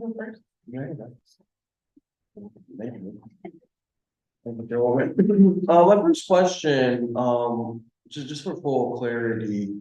So obviously you guys all work for PPSD. We all know that RIDE has control of the school district technically. What influence or what role does Department of Education play with this budget, with our budget? If any? Yeah, I mean, we work closely with the Department of Education as the kind of the governance body that oversees the district. So when we review our, I think the Crowley Act provides for the council and then therefore the commissioner the powers of, goof it, but program budget. Like, so it's ultimately the commissioner's responsibility as the governing body to help finalize our budget. So we work closely with them as we build our budget. And they approve any of the grants that are typically approved through RIDE, like Title 1, Title 2. So they play like a significant role in the budget, sounds like, right? Yeah, we work, yes. So maybe my next question would be in regard to, since it was mentioned in here, around like the MLL or the ESL, excuse me, using title and ESSER funds. And I recently learned ESSER funds is technically like ARPA money. Correct. Is there anything that you guys can provide with like the whole picture of how much money the city has received and the school department has received and where we kind of at with totals and funds left or what has been spent? Can you speak a little bit on that? Sure. So we can share more detail after this, but in short, there have been 3 rounds of ESSER funding, ESSER 1, ESSER 2, ESSER 3. ESSER 1 expired last September 23. And it was fully expended. That was roughly 14 to 15 million. ESSER 2 expired this past September, and that was fully expended. And that was, do you remember the amount? 72. And then ESSER 3 is the one that expires next September. It's the biggest tranche, around $128 million. The district has expensed $48 million of that. And there's a plan to fully expend the remaining portion through the end of this year. So just, sorry, one more note is those fundings, those amounts, ESSER came in waves and had different expiration dates. So we always prioritize spending down that first tranche of money as early as we, first, then the second tranche second, and then this final tranche third. So that is why, when you look at ESSER 3, there's a portion remaining, but when you look at the totality, we expect So the total is around, it's more than 200 million, or what's like the total between the three? I think it's roughly, I can pull it up, but it's roughly $200 million. Do you guys like have any like reports that are public that kind of outline what has been spent and when? Yeah, so we have our budget book, I think, has some of our ESSER expenditures. We had our initial ESSER 3 proposal that is on our website. It is currently the current ESSER 3 proposals under, we submitted an amendment to arrive that is under review. And once that, the spending plan of the original spending plan is on the RIDE website. And once the amendment is approved, that amended plan will be shared as well. Yeah, I'm like really curious because I know like here at the city, we've been using our ARPA dollars as strategic as possible, especially with our like city budget. So that's kind of like what is my interest in the question is like how much of the ESSER funds have been kind of tied to your like annual normal budget, or have you guys been keeping them completely like separate? Yeah, I mean, we tried as much as we could to not make it fund basic expenses for the district. So like on the slide where we talked about the investments, the coaches were ones we made by trading off FTEs within the district. But when we had to buy kind of a big one-time purchase of curriculum, additional professional development, that was often done through kind of one-time dollars like ESSER. So we've used it for things like one of the major investments this year has been extended learning. So we added 30 minutes to the school day for all students in all schools. And that's sunsets after this year, so there's no kind of financial obligation beyond this point. But that was knowing that kind of time is an important driver of student achievement. That was a way to add on to our existing work without creating some long-term liability. Those 30 minutes a day actually ended up giving us about an extra, giving the students about an extra 14 days of school. Yeah, so my next question is in regard to the ESL projections and certifications. It looks like we've definitely have grown our MLL needs over the past like decade or so. Do we see that projection to keep increasing, or what are we doing to plan around it? Because like, yeah, I see you guys like make it a point to show us like the 1.5 in teacher seeking ESL certification, which it might be like a big number, but it seems like this is like such a pressing issue. I would like to ask why not a bigger dollar amount has been invested if our projections are still going in that direction. Yeah, I mean, I would say there are no signs that that trend is going to change in terms of the number of multilingual learners that are entering the district. So it has been something we've been planning for. And so there are a number of things we need to do to plan for that. So one that you noted is the 1.5 noted for teacher certification. So if you look back in 2018,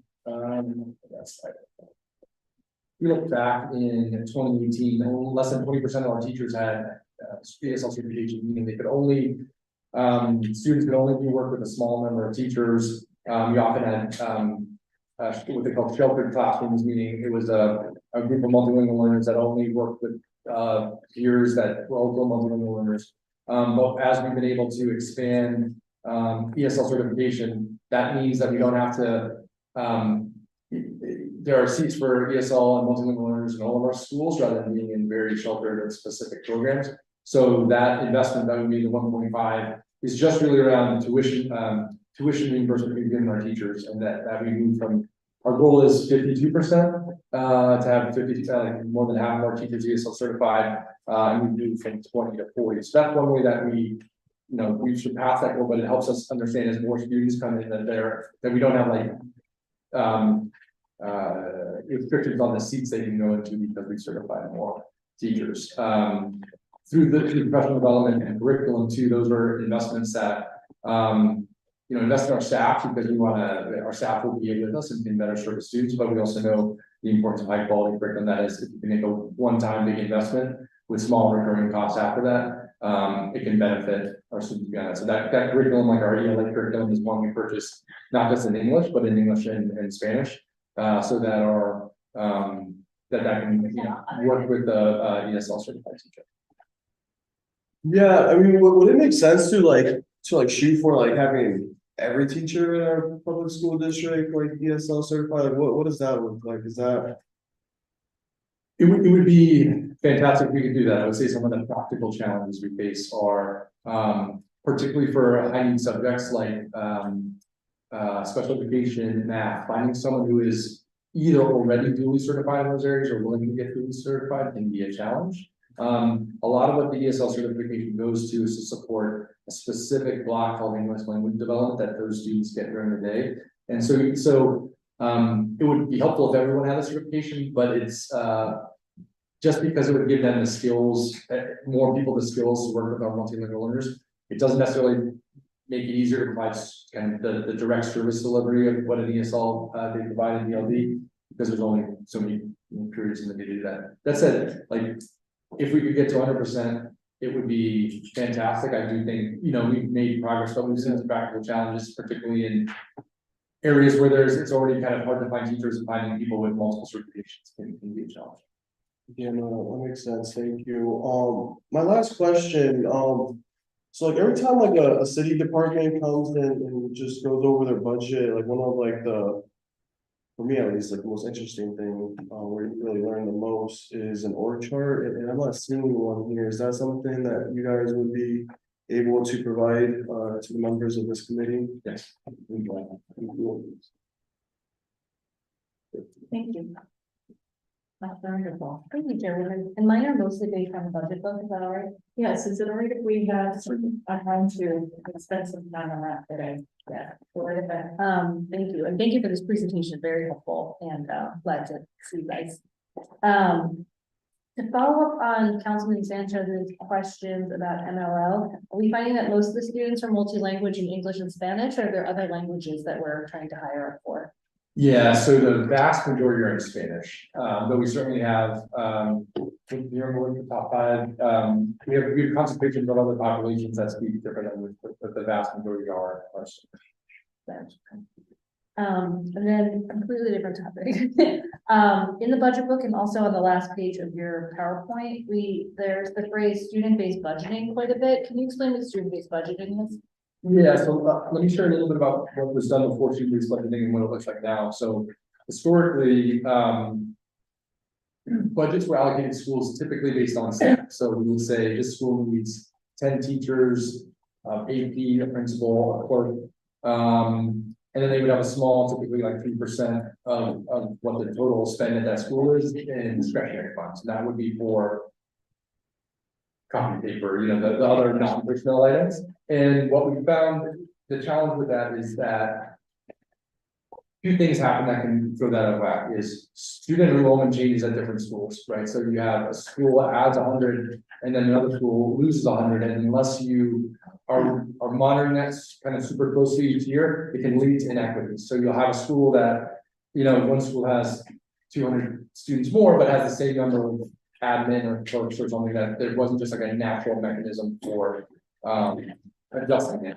But I think harder to see, but just as important, is you could have two schools that have 500 students each. One is 50% MLL, 25% special ed, and the other one also has 500 students, but not with those severe needs, and they would get the same level of resources, which not aligned with our values of like what schools need. So what this allows us to do is you essentially you develop weights based on each student needs. So a special education classroom is, instead of 26 kids in a class, it's 8. And so you divide the expenses to run that classroom. And then based on the number of students of each education type at the school, that's how money is allocated. Then schools have broader discretion to spend those funds. Like at the end of the day, it's not like we have class size maximum, so you can't like be totally wacky in what you do. But it allows a school typically on the margins to say, hey, I had an AP, 2 APs, and I actually think I'd be better served by having a teacher assistant that can work in small groups with my first graders and a community specialist that can work with Michael. So they can make those staffing trade-offs in ways that they hadn't been able to before. And it just allows the district, I think, to be more responsive as student needs and enrollment changes across the district, but also our principals to be more in control of their budgets. The last thing I'll say is this was our first year of doing it, so I think we kind of did it with guardrails, training wheels, like it wasn't it takes all of us as central office in our schools to learn it, and so I think we're trying to look as we move ahead how we can expand that in a way that doesn't create any unforeseen circumstances. Okay, yes, please continue. I guess just I guess just an overall question I have looking at the budget book. It seems like there were a lot of people with the title executive director of various departments. Could you kind of explain that a little bit? That was just a surprise to me to see so many, and maybe it's because I went to a pretty small public school system where there weren't those types of titles, but when I was in grade school, but can you talk a little bit about how that's broken up? Sure. So there's some variation there, but to give you a sense of what a typical executive director might do is they are often someone who's overseeing a major kind of cabinet level program in the district. So maybe we have an executive director of special education and an executive director of multilingual learners. So like Jen Eflon, who's our fantastic MLL executive director, is the one who works with the Department of Justice, is responsible for all of our MLL programming in the district. And then similarly in special education, they do a similar work with that. So that is we then try to level set across the district in terms of responsibility. So executive directors are functioning at typically the same level, but they're either running a kind of a department or a major kind of project or initiative that is. Okay, and we've seen over the last couple of years an increase in that type of administrative function in the school. I think of my other reference point is higher education. There's a ton of addition of this type of there's 8,000 assistant provosts and whatever. Is it that and you have a PhD, but are we seeing an increase in that type of administrative top heaviness, or is it kind of consistent with just coming up with new terminology? Yeah, so I would say we've seen a few targeted ads in areas where we just lacked as a district. So we did not have this is at a chief level role, but a chief of equity. So we had some functions that just did not exist, or at the executive director level, we had what many districts have done is add one that focuses on social emotional support. So rather than a special, typically districts that taught students either special education students, and that is one way to work with students, but there wasn't one that helped house kind of oversees student mental health. So there were targeted areas where I think we lacked some basic functions. But then we also saw jobs are getting competitive in terms of what we need to pay and compete with others. I'm sure that's true a lot of places. So in terms of net increase in number of positions, not a ton, but there have been changes where we realized we just needed higher caliber people to do some of that. Okay. Which goes back to what I'm saying, which is, world-class talent. How do we not only go out and find world-class talent, but how do we retain them? Because, sometimes you go out and we do a lot of work and bringing in teachers who want high quality, but then what happens after a few years, they want to leave. So what do we do to retain them, to make sure that we keep them here? Yeah. So that's in all different levels. So you're looking for world-class talent. And are we finding, please, something after. Are we finding with the teacher salaries that we're able to offer that kind of competitive rate as well, so that they're not also taking a peek at other places? Our teacher salaries? Yeah, teacher salaries. I know there were a lot of different classes of teacher salaries, but. Yeah, I would say, so a couple of important points about our teacher salary is that roughly 70 or 80% are on that top step, and that's, you get a step every year. So we have a pretty significant, like senior, when you look at other districts, very senior, number of, teachers. On the top end of our scale, we tend to be more competitive.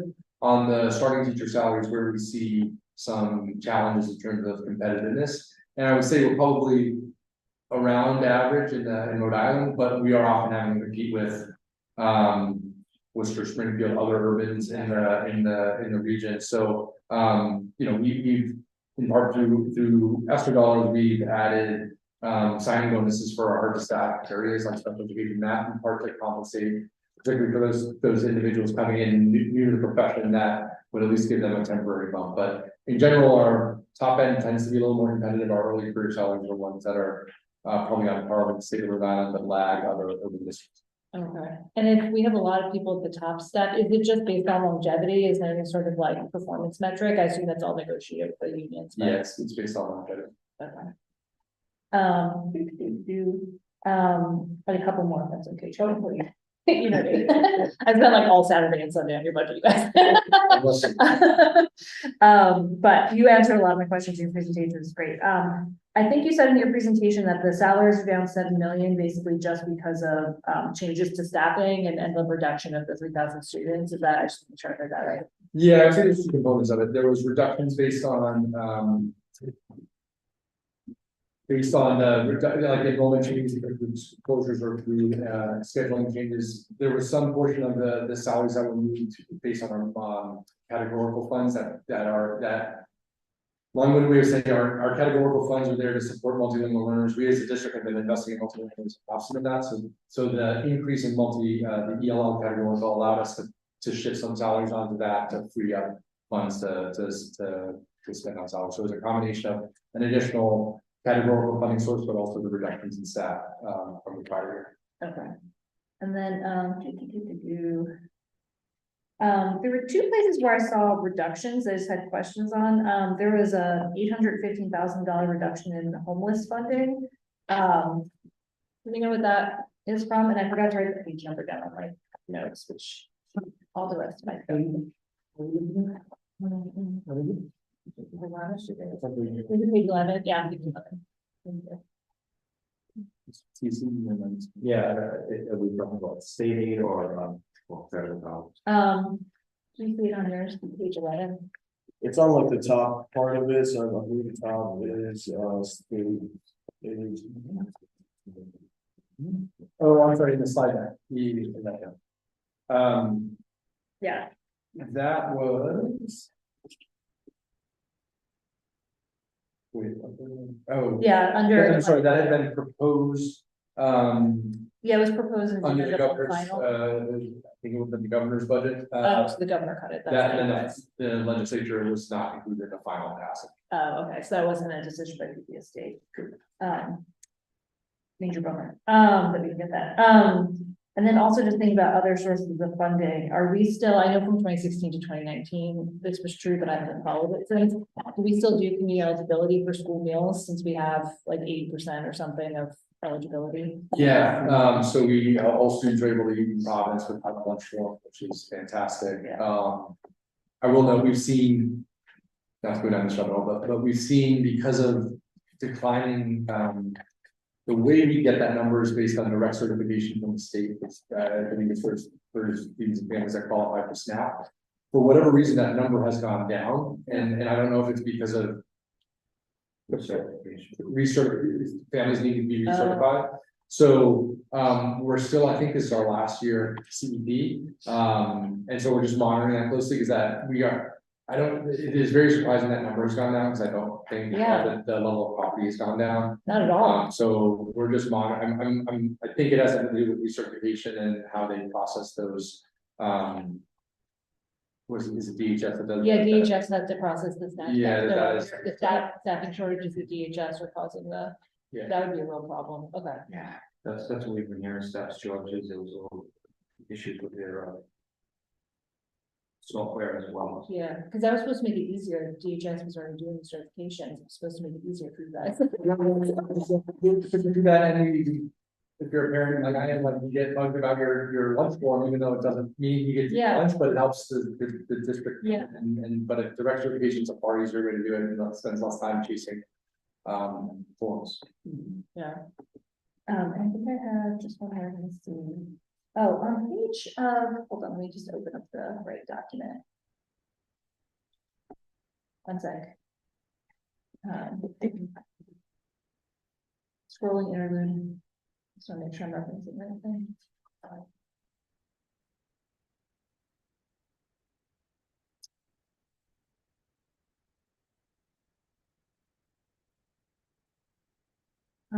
Never mind, I'm not seeing it on here. I will come back if I find it. Okay, I think I'm good for right now. Okay, thank you, Chairwoman. I have a couple of questions. The ordinance establishing the classes of positions. Yeah. So the total, I think, of employees, is that correct, is 3,475, is that correct? Yes, I'm assuming I'm looking at the, are you looking at the final, ordinance? I'm looking at, yes, the final. Yes. Okay, and if of that, do you have a breakdown between teachers and administration by any chance? Yeah, so, it is roughly, so if you look in our budget book. And I know our budget book was on the proposed, but there was only a small, I think, like. There was a 23 FTE addition for the pre-K I mentioned between the proposed and final, but largely it was the same.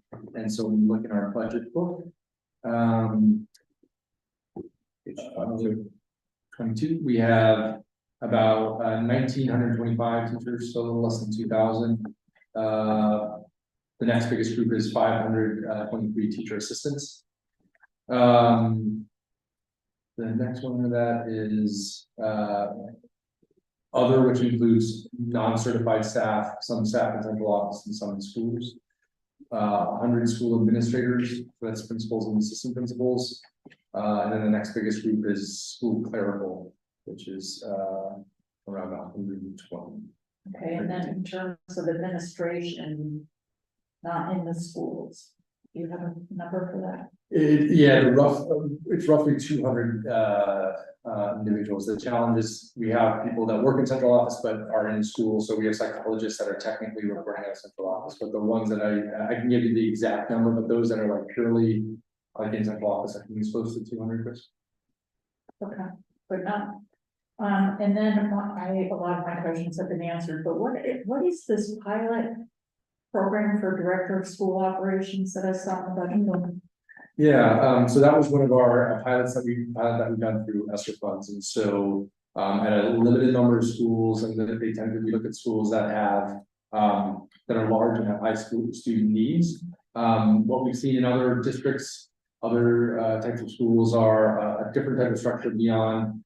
You know, we've historically had principals and assistant principals, but what you then have is the principal and often the assistant principal doing things like transportation, bus duty, and those types of things. And so this was a way to try to carve out those roles so you could have a director of operations that really focuses on those day-to-day operations of school safety, transportation facilities at your school, allowing the principal to focus on teaching and learning. And the hope is that those schools, as they see those pilots, particularly as we move into the next year, may make a decision to say, I'm going to restructure my team a little bit, so I have somebody focusing on operations, so that the certified staff can focus on teaching and learning.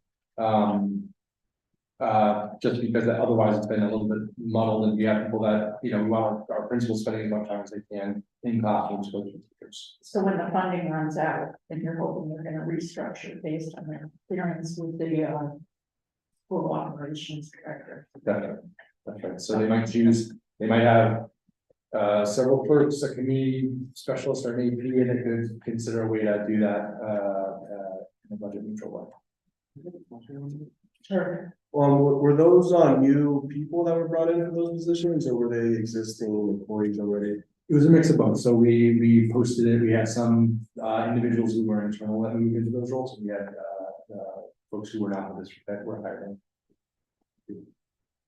That would be good strategic movement on what they have to try to support administrators in the building, because I remember when I was in the building, I actually wore all three hats. I was the principal, the assistant principal, and dealt with everything all day, every day.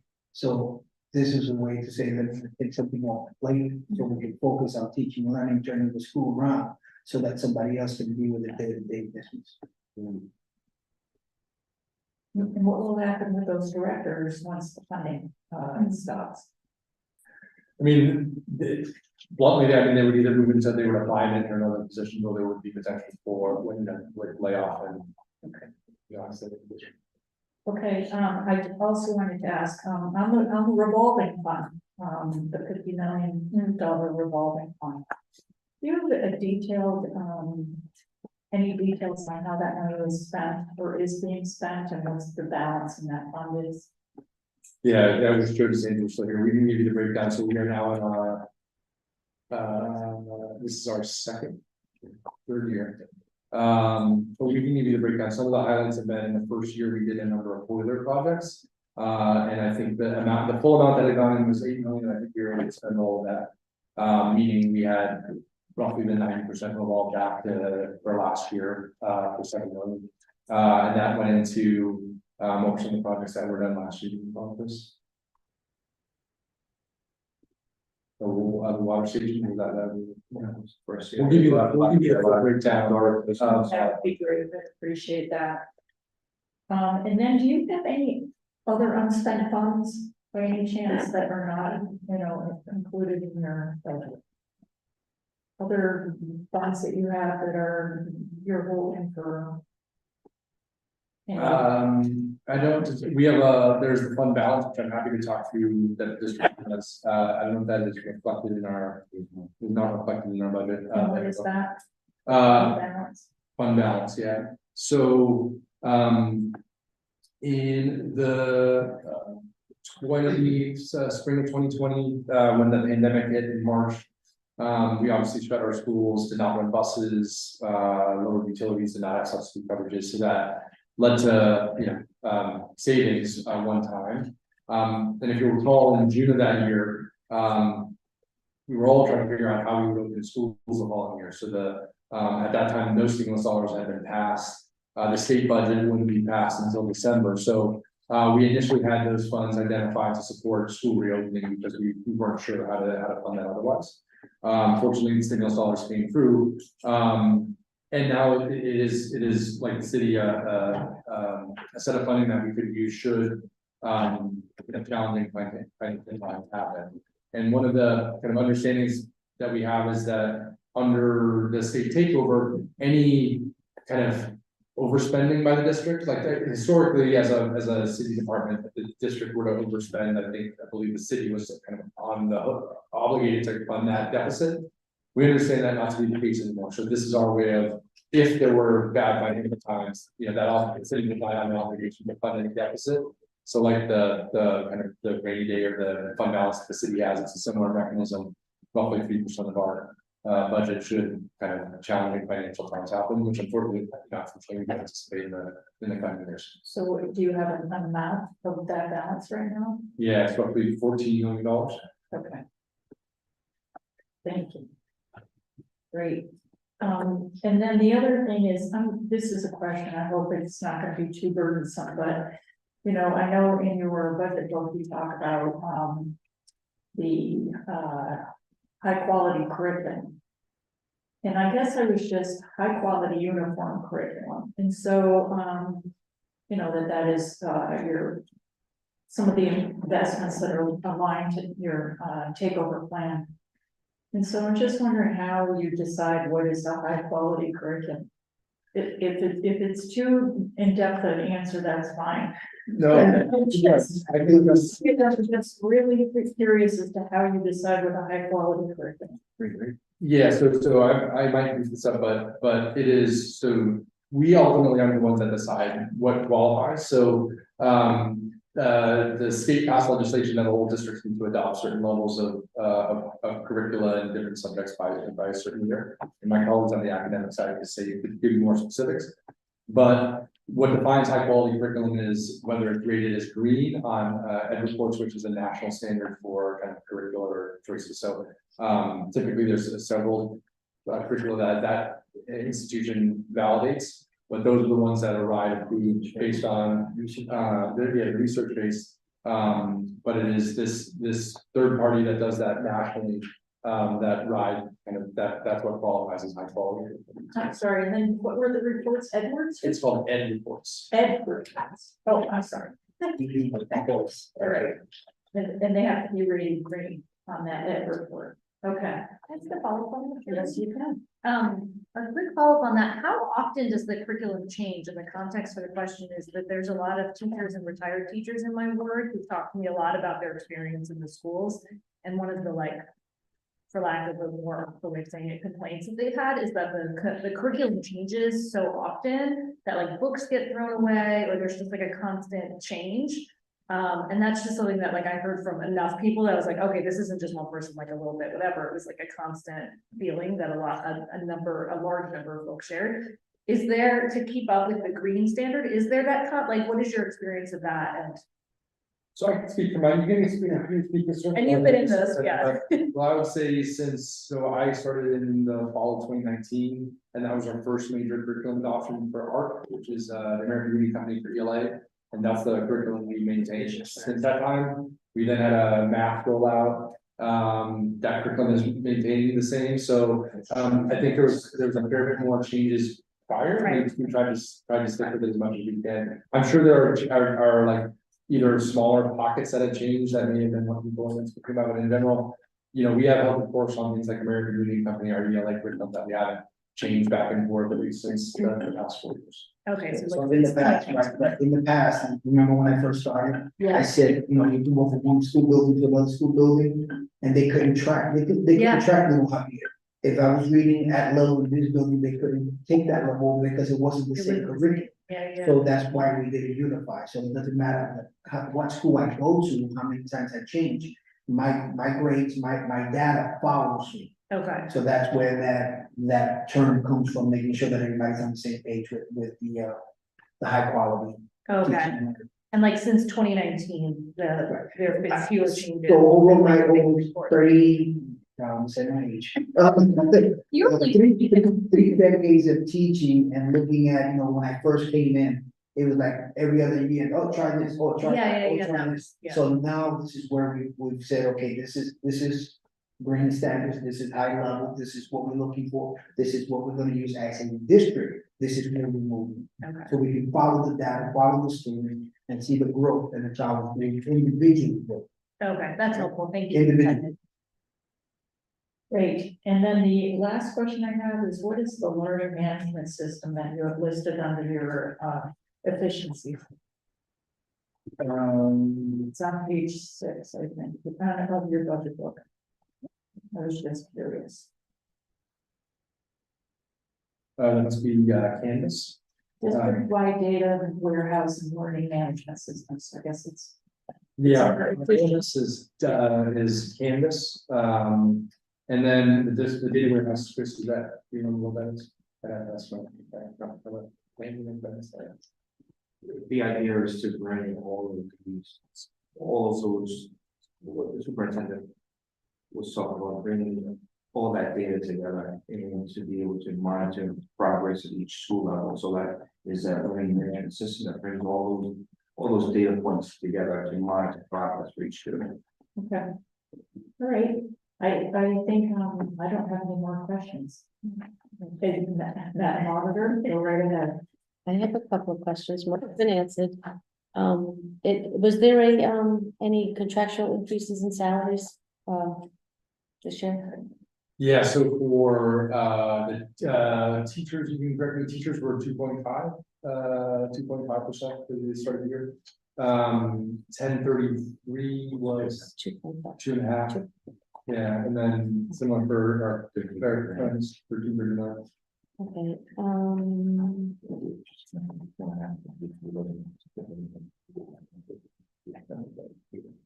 Oh, yeah, he's just clarifying, the 2.5 was just on base salary, the extended day is sunsets after the time sunsets at the end of this year. so Fiscal year 23, you ended in salaries with 205.2 million. Your budget for fiscal 24 is 205.1 million. How is it that FICA is so high? You ended at 10.2 in, sorry, I think I got the wrong line. You ended at 11.6 and your budget in 15.6. How can FICA be that drastic of a difference when the salaries are almost the same?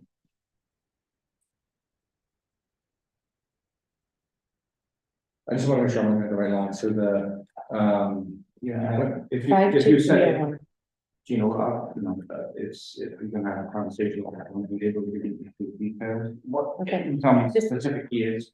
No, it's, okay, and well, it's the same things for medical and dental. It's like you have less people, but your costs are going up more than I think average. And when you're comparing it to fiscal 23, it's a drastic increase, like 14-15%. Yeah, it's helpful to know that we don't set our working rates. It's the school department, you know, it's set by the actuarial or the consultant from the city. So we have to make our contributions to active and retiring medical, no matter how many people are working in our district. Okay, right, and thank you for the explanation and the presentation on the custodial contract. So that eliminated a lot of questions. But could I get a copy of that contract? Yes. That's all. Okay. Thank you. Anyone else? Any questions? Thank you so much. Oh, hold on. Oh, sorry. What is company 30? We have transfers at the end of the year and to company 30. So company 30 was a company that we set up for capital before we entered into the agreement with Capital Development Fund. It was a company that we set up so we can track our capital investments, just in case we were able to get the housing reimbursed back. So we have put all of our capital expenditures to that fund and not in our operating budgets. It's easier to track those expenditures or those construction items that don't go through the city's capital development fund. But you still don't save 91% on that though, do you? If we were able to submit, you know, qualified expenditures, we would. All right, I'm sorry. Now that's it. Okay. Thank you. Really appreciate it. Thank you. I'm sorry. I'm sorry we didn't hear this in June, but thank you very much for coming now in November. But we look forward to seeing you. Yeah. Soon. All right, any other business? Oh, I think we'll put up the Motion to adjourn. second. Great, motion to adjourn by Councilor Sanchez and by Councilor Anderball. All in favor? I thought we can follow. Thank you, thank you.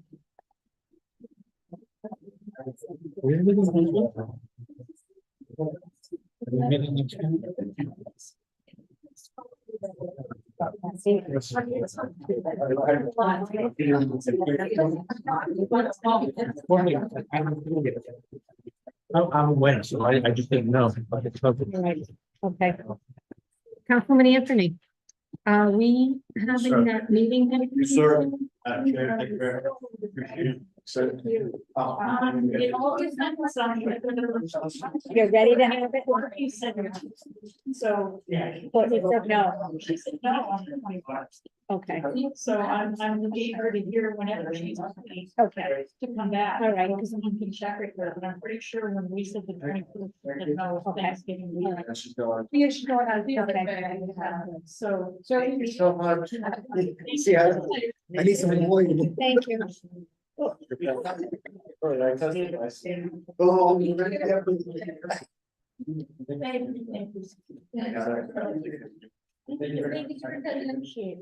Thank you so much.